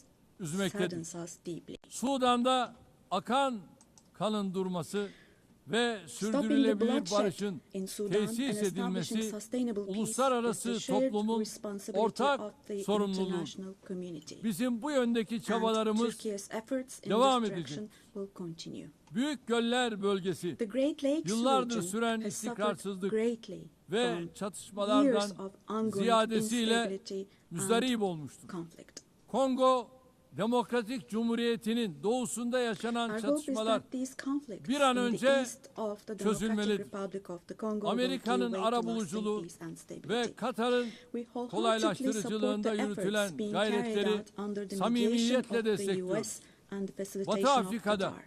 bilhassa The sahil increasing havzasında terrorist activities in artan West terör Africa, faaliyetlerini de particularly in the endişeyle Sahel Basin, takip are ediyoruz. also of great concern Tarihi to us. bağlarımızın bulunduğu bu We will bölge continue our halklarının unwavering huzura efforts to ensure ve istikrara peace, kavuşmaları tranquility için and stability çabalarımız for the peoples of devam this region edecek. with whom we share İlhamını historical ties. çift başlı Drawing Selçuklu inspiration Kartalı'ndan from the alan historical bizim de double-headed 360 Turkish derecelik Selçuk Eagle, yaklaşımla yürüttüğümüz I would like to emphasize that our dış relations with politikasında Asian countries Asya in Turkish ülkeleriyle foreign ilişkilerimiz policy are of büyük great stratejik importance. öneme sahip. We pursue a Yeniden 360 degree approach Asya in this policy. girişimimiz çerçevesinde Within the ASEAN framework of our Return başta to olmak Asia üzere initiative, we are bölgesel deepening our kuruluşlarla engagement with angajmanımız regional giderek organizations derinleşiyor. such as Latin ASEAN, Amerika the Indian ve Ocean Rim Karayipler bölgesiyle Association, for münasebetlerimizi example. We will ortaklık continue ruhuyla to develop new ve partnerships with kazan Asian countries, kazan and we yaklaşımıyla attach great geliştirmeye importance to developing büyük our önem relations with atfediyoruz. Latin America and the Caribbean Bölgedeki region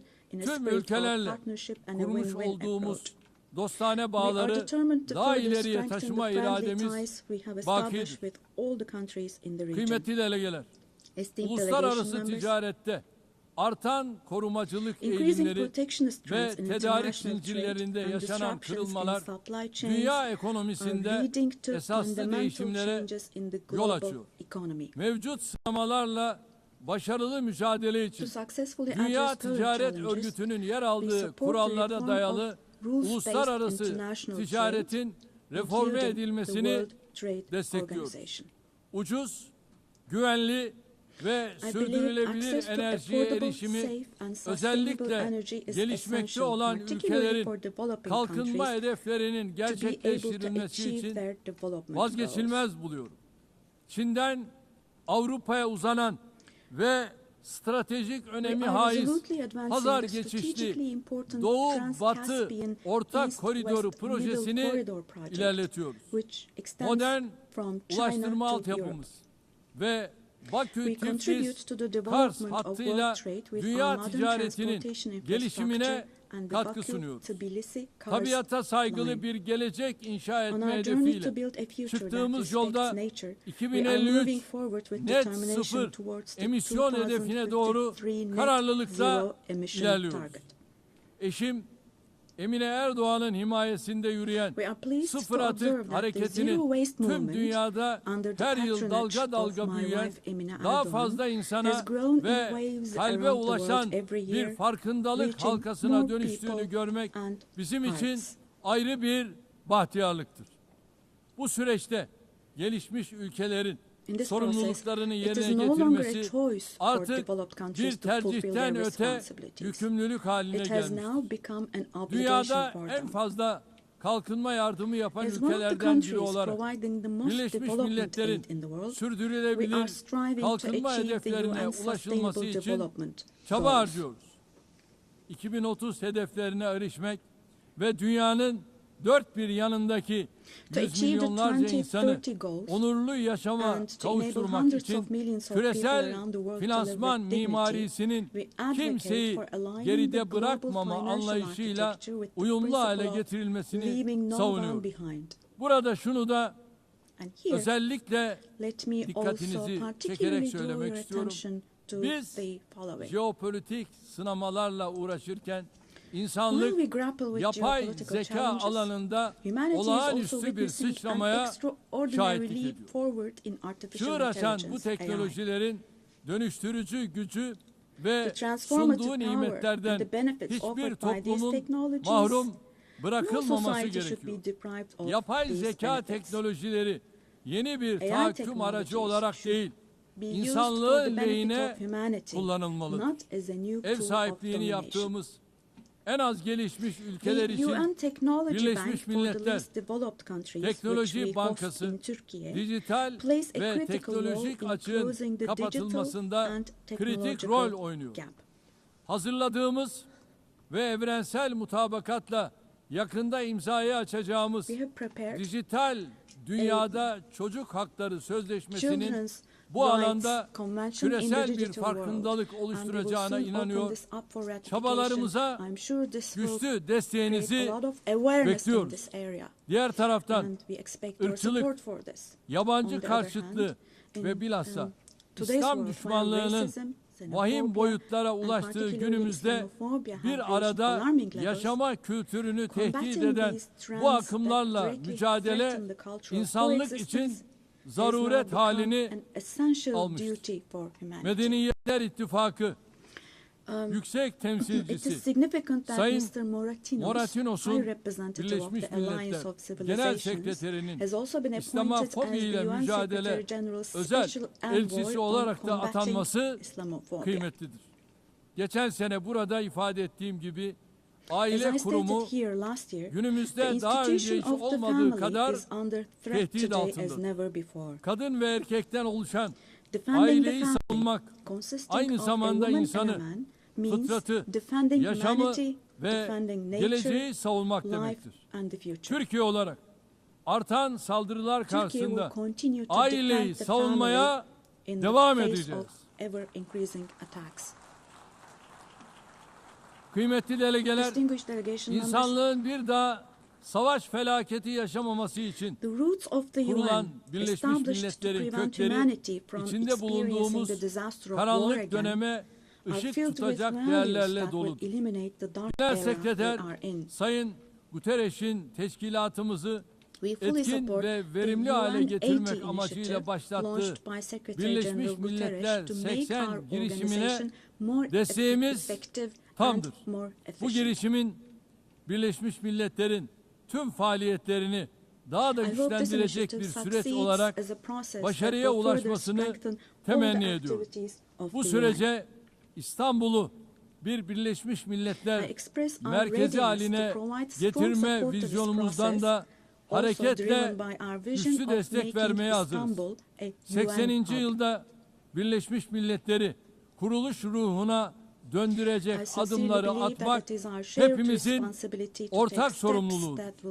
Biz güçlünün haklı olduğu değil, haklının güçlü olduğu bir sistem kurulana kadar dünya 5'ten büyüktür demeye devam edeceğiz.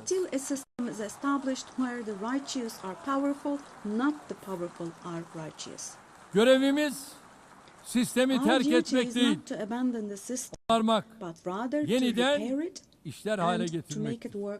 Hiç şüphesiz daha adil bir dünya mümkündür. Türkiye daha adil bir dünyanın inşası için mücadelesini sabırla devam ettirecektir. Rabbim yar ve yardımcımız olsun diyorum. Hepinizi bir kez daha sevgi ve saygıyla selamlıyorum. Kalın sağlıcakla.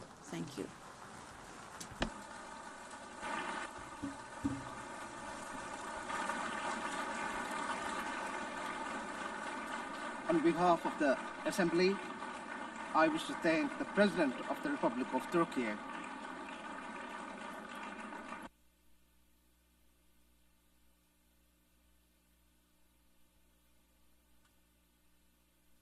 The Assembly will hear an address by Her Excellency Dina Ercilia Boluarte Segara, President of the Republic of Peru. I request protocol to escort Her Excellency and invite her to address the Assembly.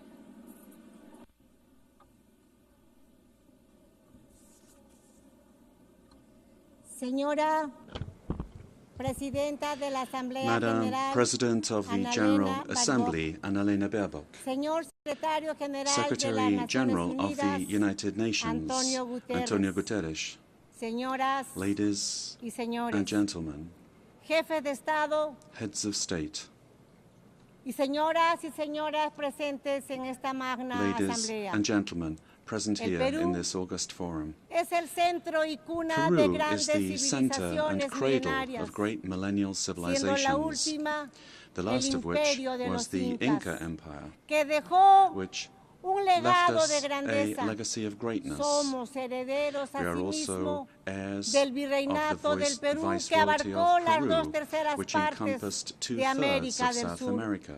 Somos un país mestizo, We are a mestizo mezcla nation, fundamental a entre fundamental hispanos mix y between andinos, Hispanic and Andean orgulloso peoples, de ser heredero proud to de be los the más heirs grandes of the two imperios de greatest Europa y empires América of Europe del and siglo America XVI. of the 16th century. El pueblo peruano The es Peruvian hoy people today resiliente, are resilient, emprendedor, solidario, entrepreneurial, amante supportive, de la paz, and lovers of la peace, libertad y la freedom, democracia. and democracy. Nuestros grandes Our great writers, escritores, Mario Vargas Llosa y José and María José María Arguedas, Arguedas, compartieron la idea shared the idea de que el Perú that es Peru país is a de country todas of las sangres. all bloods. Nuestra identidad expresa Our creativamente identity que somos creatively la unidad expresses that we are de los the diversos, unity of the diverse, unidos bajo la misma united roja y under the blanca same bandera red and peruana. white Peruvian flag.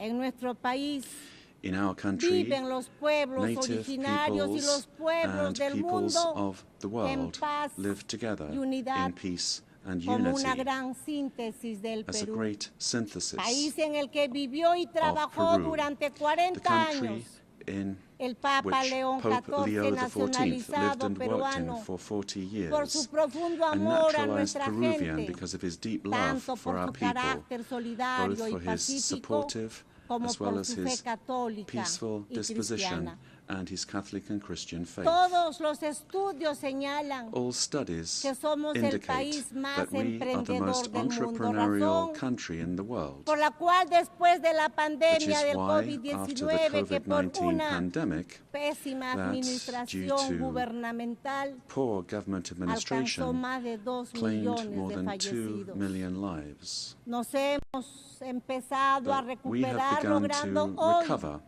más de 17 meses And de today, crecimiento we look back on more consecutivo than 17 de months nuestra of economía. consecutive Hemos economic growth. derrotado la We recesión have y la overcome the inflación recession and originada por la inflation violencia caused by política political violence y por la and by corrupción. corruption, Un golpe de a Estado failed fallido coup d'etat, y la fuga de más de and the 20 flight mil of more millones than de $20 dólares billion entre los años that was between 2021 y 2021 and 2023. 2023. Hemos recuperado la We confianza have de la inversión nacional, regained pero the trust of también national but also del extranjero, of foreign y investment, abrazado and a la we libertad. have embraced freedom. Somos un país solvente We y are a estable solvent and a stable por el country. golpe de Estado de diciembre del Because of the coup 2022 attempt que of December pretendía 2022, instaurar una which sought to dictadura establish a sometiendo dictatorship a todos los by poderes del forcing all Estado, branches of the state tuve que asumir into submission, I had constitucionalmente to la constitutionally presidencia de la assume the República. presidency of the Republic. Desde ese entonces Since that se date, estableció una narrativa narrative por la cual was el established golpista by which se the coup convirtió en plotter víctima y la became a presidenta victim, and que the asumió president, who constitucional y constitutionally legalmente and la legally presidencia, assumed the presidency, fue acusada was por algunas accused voces by de some golpista quarters y of being a usurpadora. coup plotter and La usurper. mentira trastocada en verdad Lies turned into y truth, la verdad en and truth mentira. turned into lies. Este es uno de los temas This is que one nuestro, of the de nuestro issues tiempo. of our time. La construcción The de building narrativas of false falsas que narratives buscan armar proyectos to attempt to defend políticos antidemocráticos. anti-democratic La political reflexión projects. es que las The ideologías thinking de goes odio that ideologies of con sus hatred proyectos de were their estados projects of fallidos failed states que crecen that como grow estados into all-powerful todopoderosos states requieren para require, imponerse una in order narrativa to impose falsa their will, para a lograr su false narrative objetivo por medio in order to de la achieve their violencia que objectives en el through poder violence, and who, aplasta las once in libertades, power, crush aplasta freedoms, los medios de comunicación, silence a la the press oposición and democrática, democratic opposition, viola los derechos humanos violate y da human inicio rights, al and control, begin to control, confiscación to y confiscate, expropiación and de to las empresas expropriate privadas, private companies, creando una burocracia creating corrupta a corrupt que bureaucracy destruye la that economía, destroys the economy, la sociedad y la society, moral pública. and public morality. El primer paso The para first todo step ello for achieving es all la of this construcción is to build de un a relato en el narrative que se in order miente, to se lie, engaña to y deceive, se and manipula. to manipulate.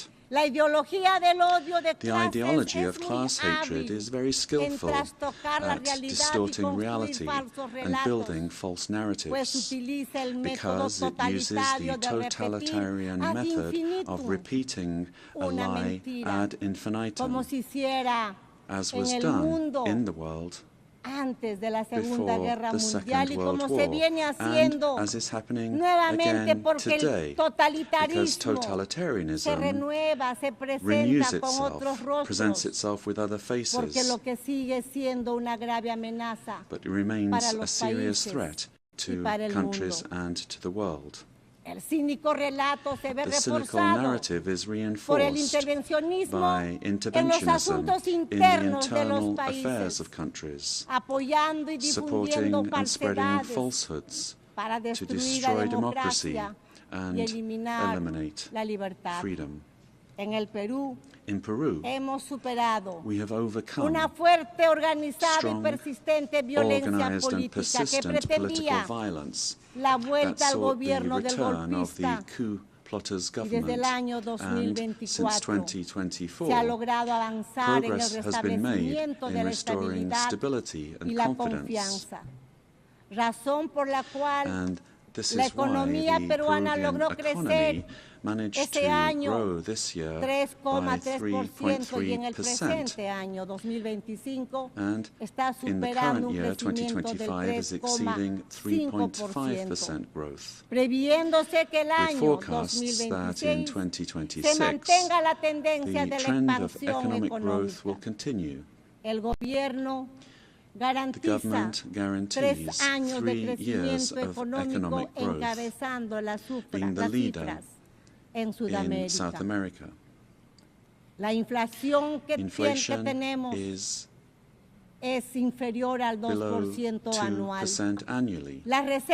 International reserves amount to more than $88 billion. And our currency remains stable, and it's getting stronger every day. Our external debt is less than 32.2% of GDP, one of the lowest in the Americas and in the world. And our fiscal deficit this year will be 2.2% annually. Señora Presidenta de esta magna asamblea. Madam President of this magnificent General Assembly, on October 24th, the UN was created after World War II, when one of the greatest totalitarian political projects construido bajo una ideología de odio que produjo el más grave genocidio en la historia de la humanidad, el Holocausto, que jamás debemos olvidar. Esa nefasta guerra causó la muerte de 60 millones de seres humanos. Toda ideología de odio, el odio de clases y su elevación a principio y motor de la historia, el odio racial, el nacionalista, el odio religioso, étnico, el odio a las mujeres, entre otros, son los causantes de los peores crímenes en la historia humana. Las ideologías de odio construyen relatos como verdades absolutas que instrumentalizan a las personas y a los pueblos.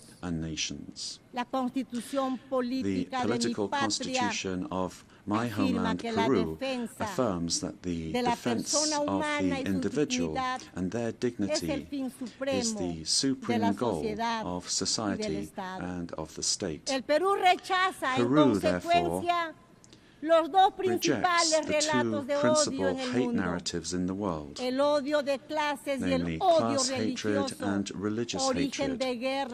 These are the origins of wars and inhumane violence. In Peru, we suffered for more than 20 years from a messianic, dogmatic, violent and genocidal terrorism that cost the lives of more than 70,000 Peruvians.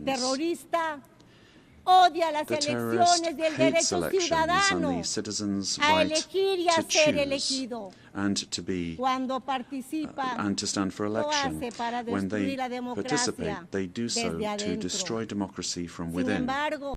However, the narrative that they wanted to impose is a flagrant lie. The armed forces and the police who defended the life and the freedom of Peruvians are now accused of violating human rights. Thus, the heroes who defended life, democracy, and freedom are turned into victimizers, and the terrorists are turned into victims.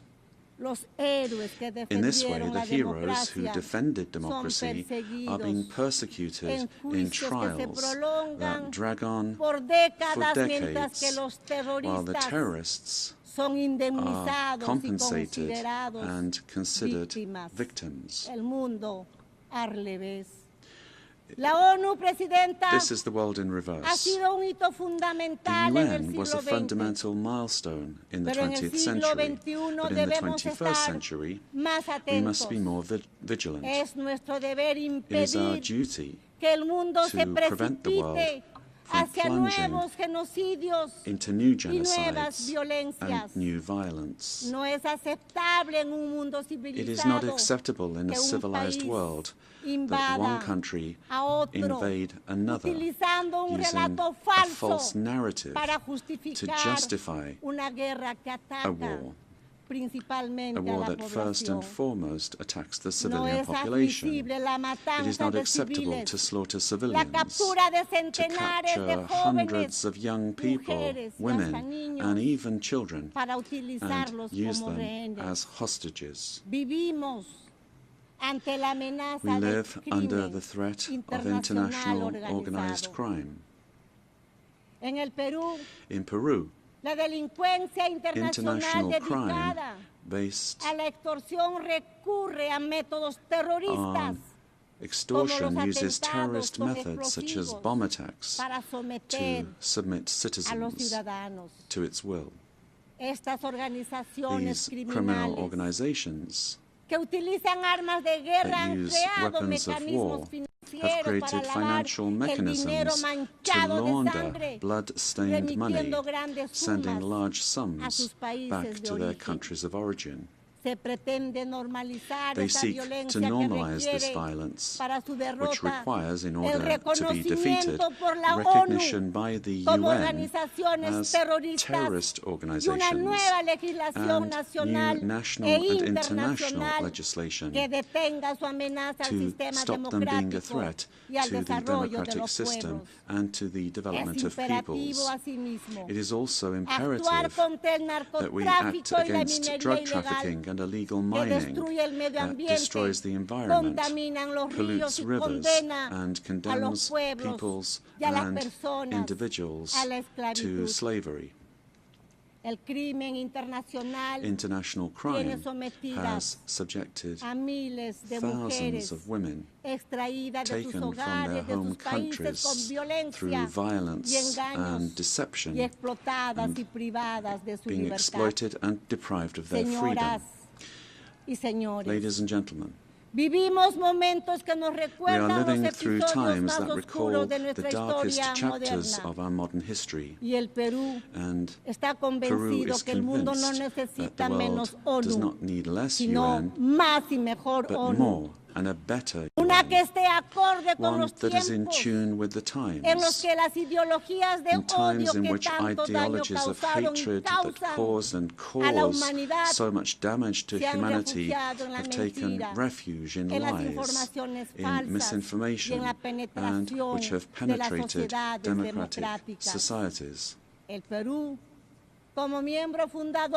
Peru, as a founding member, is committed to an open multilateral system based on international law and the principles of the UN Charter. And we see in the UN the pillar of the model that has brought peace and prosperity. But we have to look at what's happening around us in the world. At this time, as we're meeting here, in other parts of the world, they are killing children, girls, boys, innocent people.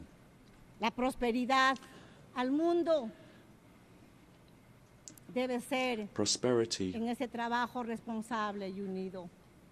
will only come if we are united and work together. And we have to adapt to new threats. Each of our countries has the duty to make their contribution towards finding solutions to the problems that we all face together. And my country is striving to do this. But the interconnection of our societies and economies means that it is only through international cooperation that we can resolve the crises which we face. If we do not reform the United Nations, our common home, to restore representativeness and effectiveness to its action, then we run the very serious risk of seeing one of the most precious instruments that the international community has for world stability disappearing. For this reason, Peru supports the work of the UN 80 initiative, launched by the Secretary-General, placing particular emphasis on the need to refocus the organization on its fundamental functions, bringing it closer to the needs of peoples, and at the same time making it more efficient. UN 80 must be an opportunity to strengthen multilateralism and ensure that the organization is better prepared to achieve its essential goals. This reform can only truly become fully effective if it is complemented by a transformation in UN governance that prevents institutional stalemates when it comes to decision-making, while ensuring its suitability. Ladies and gentlemen, in Peru, our government is working to meet its commitments, both to our citizens as well as to the international community, facing the threat of organized crime resulting from the collapse of tyrannical governments that led to migration to other countries. This is true of our country. From day one, my government has fought to restore governance in the country and to defeat polarization and violence. In Peru, there is full separation of powers, the rule of law, respect for freedom and human rights. My government is the most stable of the last 5 years, during which 5 presidents have succeeded one another. We are fighting for citizen security, facing crime that takes advantage of the rise in the price of gold and drug trafficking. We have achieved positive, verifiable results in these areas. We are working to strengthen human capital. We are fighting child malnutrition and anemia. And we are building schools and hospitals throughout the country, which has not been done in recent years. The priority is children, women, and the Peruvian family. We are modernizing the country's infrastructure, ports, airports, roads, bridges, designing an economy that is better connected to the world, as well as a firm policy for fighting corruption. Our goal is to guarantee free and impartial elections, defeating the attempt of a violent minority that seeks their failure. Ladies and gentlemen, the United Nations organization has always been present in the modern history of my country, particularly in its most difficult moments. Similarly to what is happening elsewhere in the world, and despite our efforts, Peru today finds its democratic institutions and the rule of law under attack by the polarization of politics, the cause and consequence of the return of extremist violence. We suffer from the scourge of transnational organized terrorist crime, which causes deaths, attacks, insecurity, and drug trafficking that destroys the social fabric. We face the threat of climate change that is destroying our Amazon, causing the melting of our glaciers, and putting our biodiversity at risk. We promote inclusive and sustainable growth in the context of opposing powers. But none of these problems is merely national, but global. This is why que las We Naciones need Unidas the United Nations vuelva a ser to un once ágora del again diálogo y be la a forum cooperación. for dialogue and Deseo recordar el cooperation. legado del To embajador recall Javier the Pérez de legacy of Cuellar, Ambassador Javier quien Pérez de logró Cuellar, ejercer who una managed acción to do relevante relevant de la work in the organización organization a pesar de la despite the Guerra Cold Fría. War. Con ese ejemplo With that example in mind, y en el apego de nuestra and in región view a of los our region's propósitos de la adherence Carta to y en the aras purposes of the Charter, de una mejor and in order to representación, ensure better creemos que es representation, tiempo de we que believe it is quien time for the ocupe la next próxima Secretary Secretaría General General provenga de come from Latin Latinoamérica. America. Señoras Ladies and y gentlemen, señores, el Perú está comprometido en Peru lograr is que esta committed to Asamblea ensuring General that this General no Assembly sea una simple this year is not efemérides, a mere commemoration, sino la reafirmación but de the nuestro reaffirmation compromiso of our commitment hacia una acción to colectiva collective action que revitalice that a las will Naciones revitalize the Unidas United como Nations as herramienta a que tool apoye that la supports paz peace y la unidad and global, global así unity como el as well desarrollo. as development. Tenemos que ser firmes We must en la stand verdad firm frente a los relatos in que the la truth, in the escamotean, face of la narratives that try to conceal it, pervierten o pervert mienten it, or abiertamente openly con el fin lie de in ocultar order to hide agendas agendas que no that do not corresponden a nuestro correspond tiempo to our y time, mucho menos much less al to the destino de la destiny humanidad. of humanity. Por ello, For this reason, es imperativo it is fortalecer essential la verdad that we frente a los strengthen relatos truth against basados narratives en that el are based odio, on la hatred, mentira the repetida lie que busca repeated imponerse that seeks to y que impose solo itself and engendra only destrucción. leads to destruction. Pese a todos los But despite obstáculos, all of these la obstacles, verdad truth se abre will paso find a y way, nos hace and libres. truth will set us free. Paz Peace y unidad and para el unity Perú y el for mundo. Peru and for the Fuera world, huchas del planeta. for all those on the planet. Kuskayan Yankasun, ama Chiknikuspa, ama Yuyakuspa, buscando el desarrollo de nuestro pueblo. Let us seek the Señoras, development of our presidentes y peoples, presidentes del mundo. presidents of the world. Juntos trabajemos, Together, let us work together sin odiarnos, without hating one queriéndonos, another. procurando el desarrollo Let us de work nuestros for the pueblos. development of our peoples. Sí a la vida, Yes to no a la life, violencia no to y no a la violence, guerra. and no Muchas to gracias. war. Thank you very much.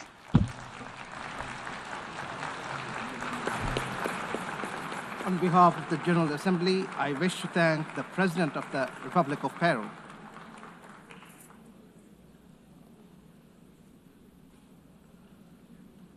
The Assembly will hear an address by His Majesty King Abdullah II Ibn al-Hussein, King of the Hashemite Kingdom of Jordan. I request protocol to escort His Majesty and invite him to address the Assembly.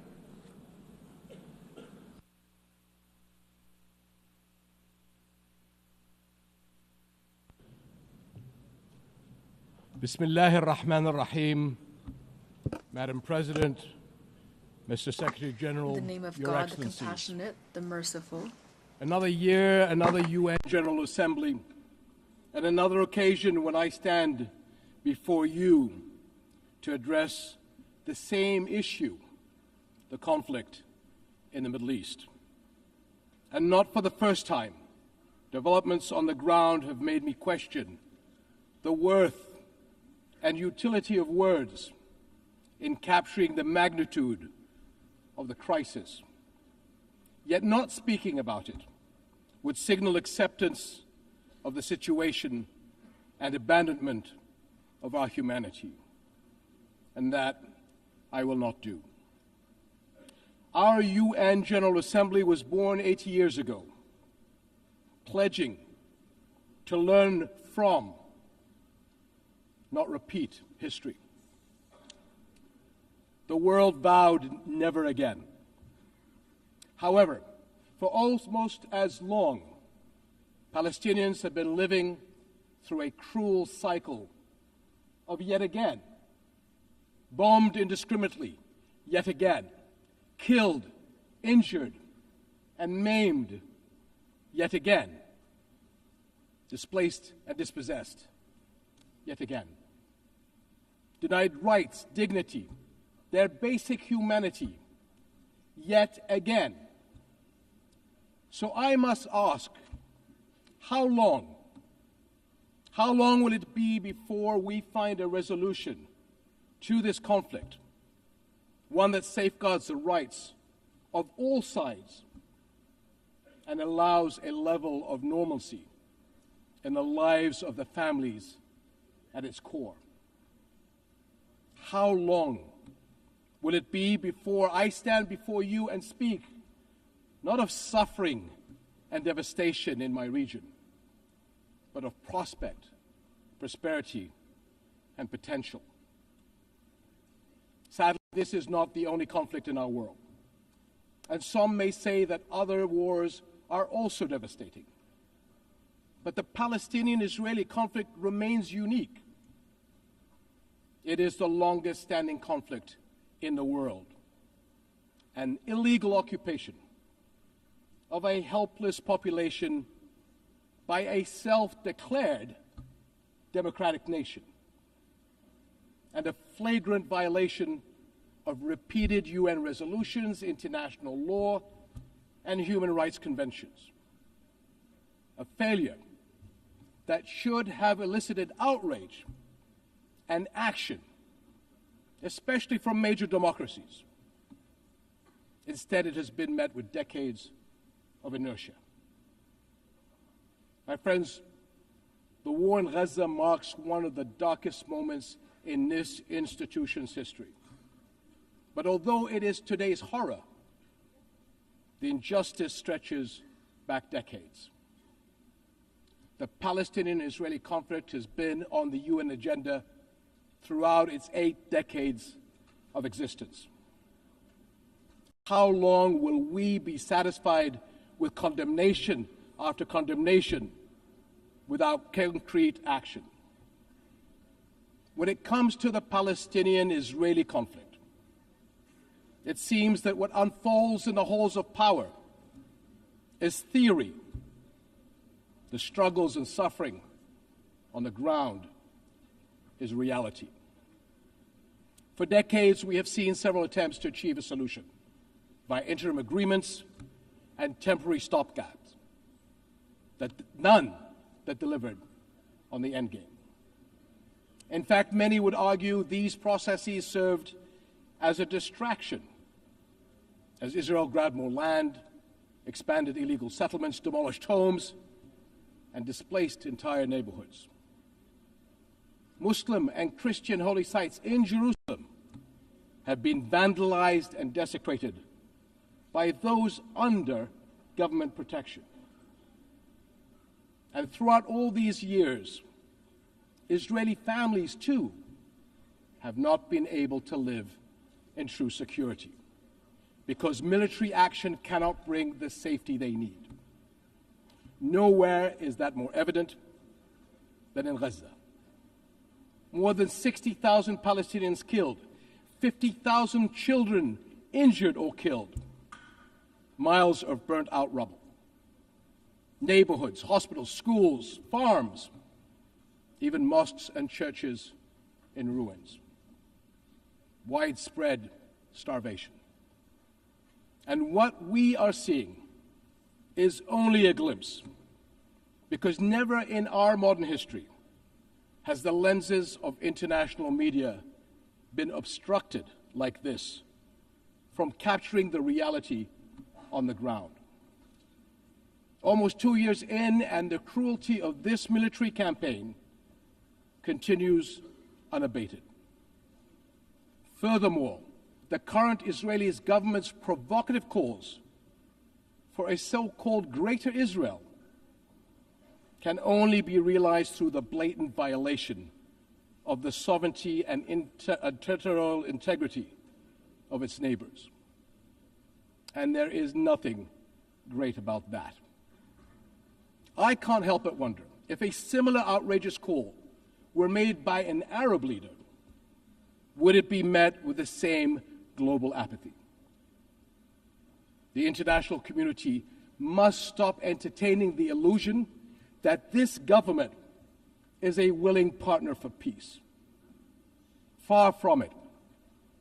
Its actions on the ground are dismantling the very foundations on which peace could stand, and intentionally burying the very idea of a Palestinian state. It has shown how little it respects the sovereignty of other countries, as we have seen in flagrant violations in Lebanon, Iran, Syria, Tunisia, and most recently, Qatar. And its hostile rhetoric calling for the targeting of Al-Aqsa Mosque will incite a religious war that would reach far beyond the region and lead to an all-out clash that no nation would be able.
It is legal and historical status quo. Compromising the delicate balance in the Holy City will turn it into a tinderbox that ignites global conflict. And Jordan is serving as the main base for international humanitarian response in Gaza, working by all possible means to provide critical supplies of aid and food. And we appreciate our regional and international partners. I'm also immensely proud of the many Jordanians, including men and women of Jordan Armed Forces, who are at the heart of this effort. Ground convoys, aircraft crews, doctors, nurses, and mobile medical staff who work even under fire to provide relief. These and countless others carry forward Jordan's deep heritage of compassion and generosity to people in grave need. My friends, amid such darkness, there is a glimmer on the horizon. We are seeing more nations stepping up on behalf of a permanent ceasefire in Gaza, one that ensures the release of all hostages, unhindered humanitarian aid, and support for the Palestinian people as they rebuild. We all know that force is no foundation for security. It is a prelude for greater violence. Repeated wars are teaching generations of Israelis and Palestinians that their only recourse is the gun. Security will only come when Palestine and Israel begin to coexist. Seems I have the same problem as President Trump. Begin to coexist side by side.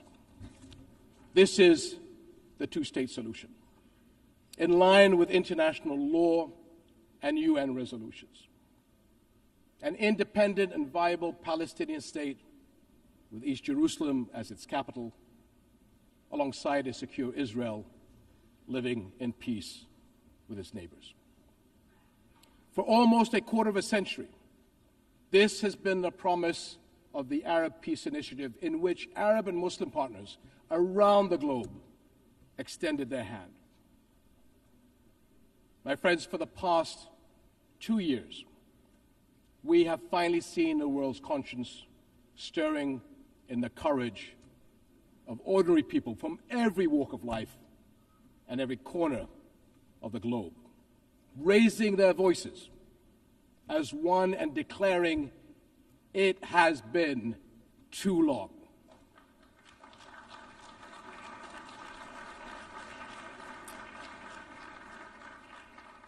This United Nations must echo that call. It has been too long, and it must act on that call until peace is a reality. Thank you.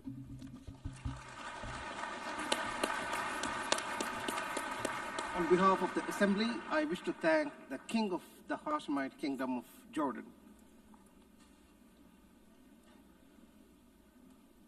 The Assembly will hear an address by His Excellency Lee Jae-myung, President of the Republic of Korea.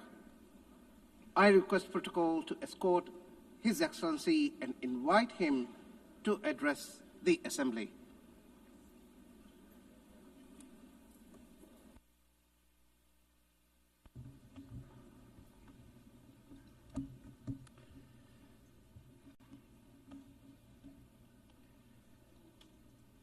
I would like to express my respect and gratitude to all members of the United Nations and staff of the UN Secretariat for their contribution to world peace and shared prosperity.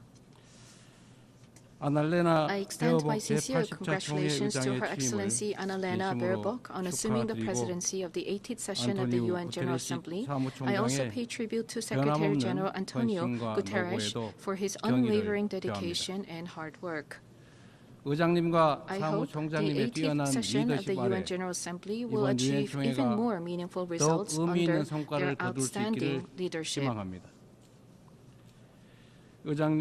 Madam President, Mr. Secretary, and distinguished delegates, this year is a meaningful year marking the 80th anniversary of the founding of the United Nations. The past 80 years of the UN has been a valuable journey of protecting the dignity and values of humanity and at seeking a path forward for future generations. If someone asks what the UN has achieved, I would confidently reply, look at the 80-year history of the Republic of Korea. It is no exaggeration to say that the Republic of Korea's history, dotted with challenges and responses, is the history of the United Nations, which has constantly confronted enormous challenges facing humanity. Liberated from colonial rule the very year that the United Nations was founded, the Republic of Korea emerged from the scars of division and ashes of war through UN assistance, maintaining national identity while achieving industrialization and blooming into a democracy. Therefore, the Republic of Korea in itself is a country that has proven the value of the UN's existence.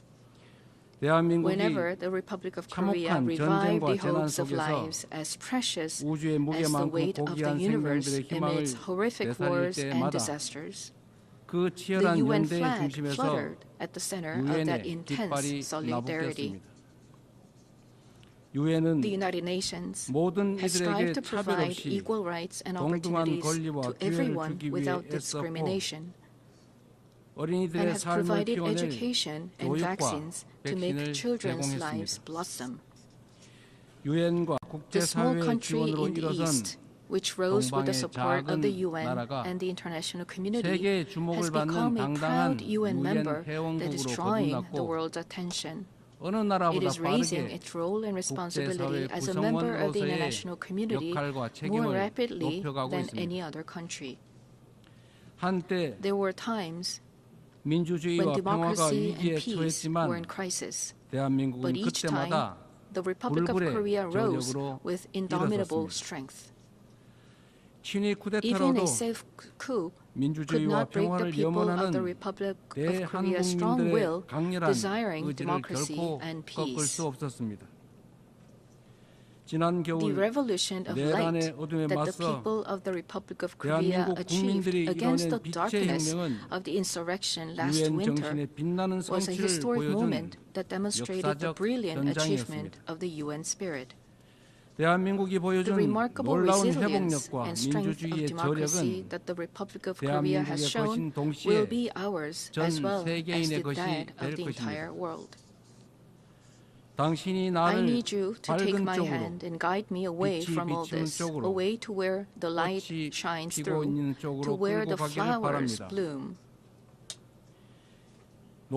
As the novelist Han-gang, laureate of the Nobel Prize in Literature, wrote, the Republic of Korea will be a milestone of light for all those who join the journey toward democracy. Today, at the UN General Assembly, where world peace and humanity's shared prosperity is discussed, I proudly announce that a new Republic of Korea, which will be a beacon of light for global citizens, has completely returned to the international community. Thank you.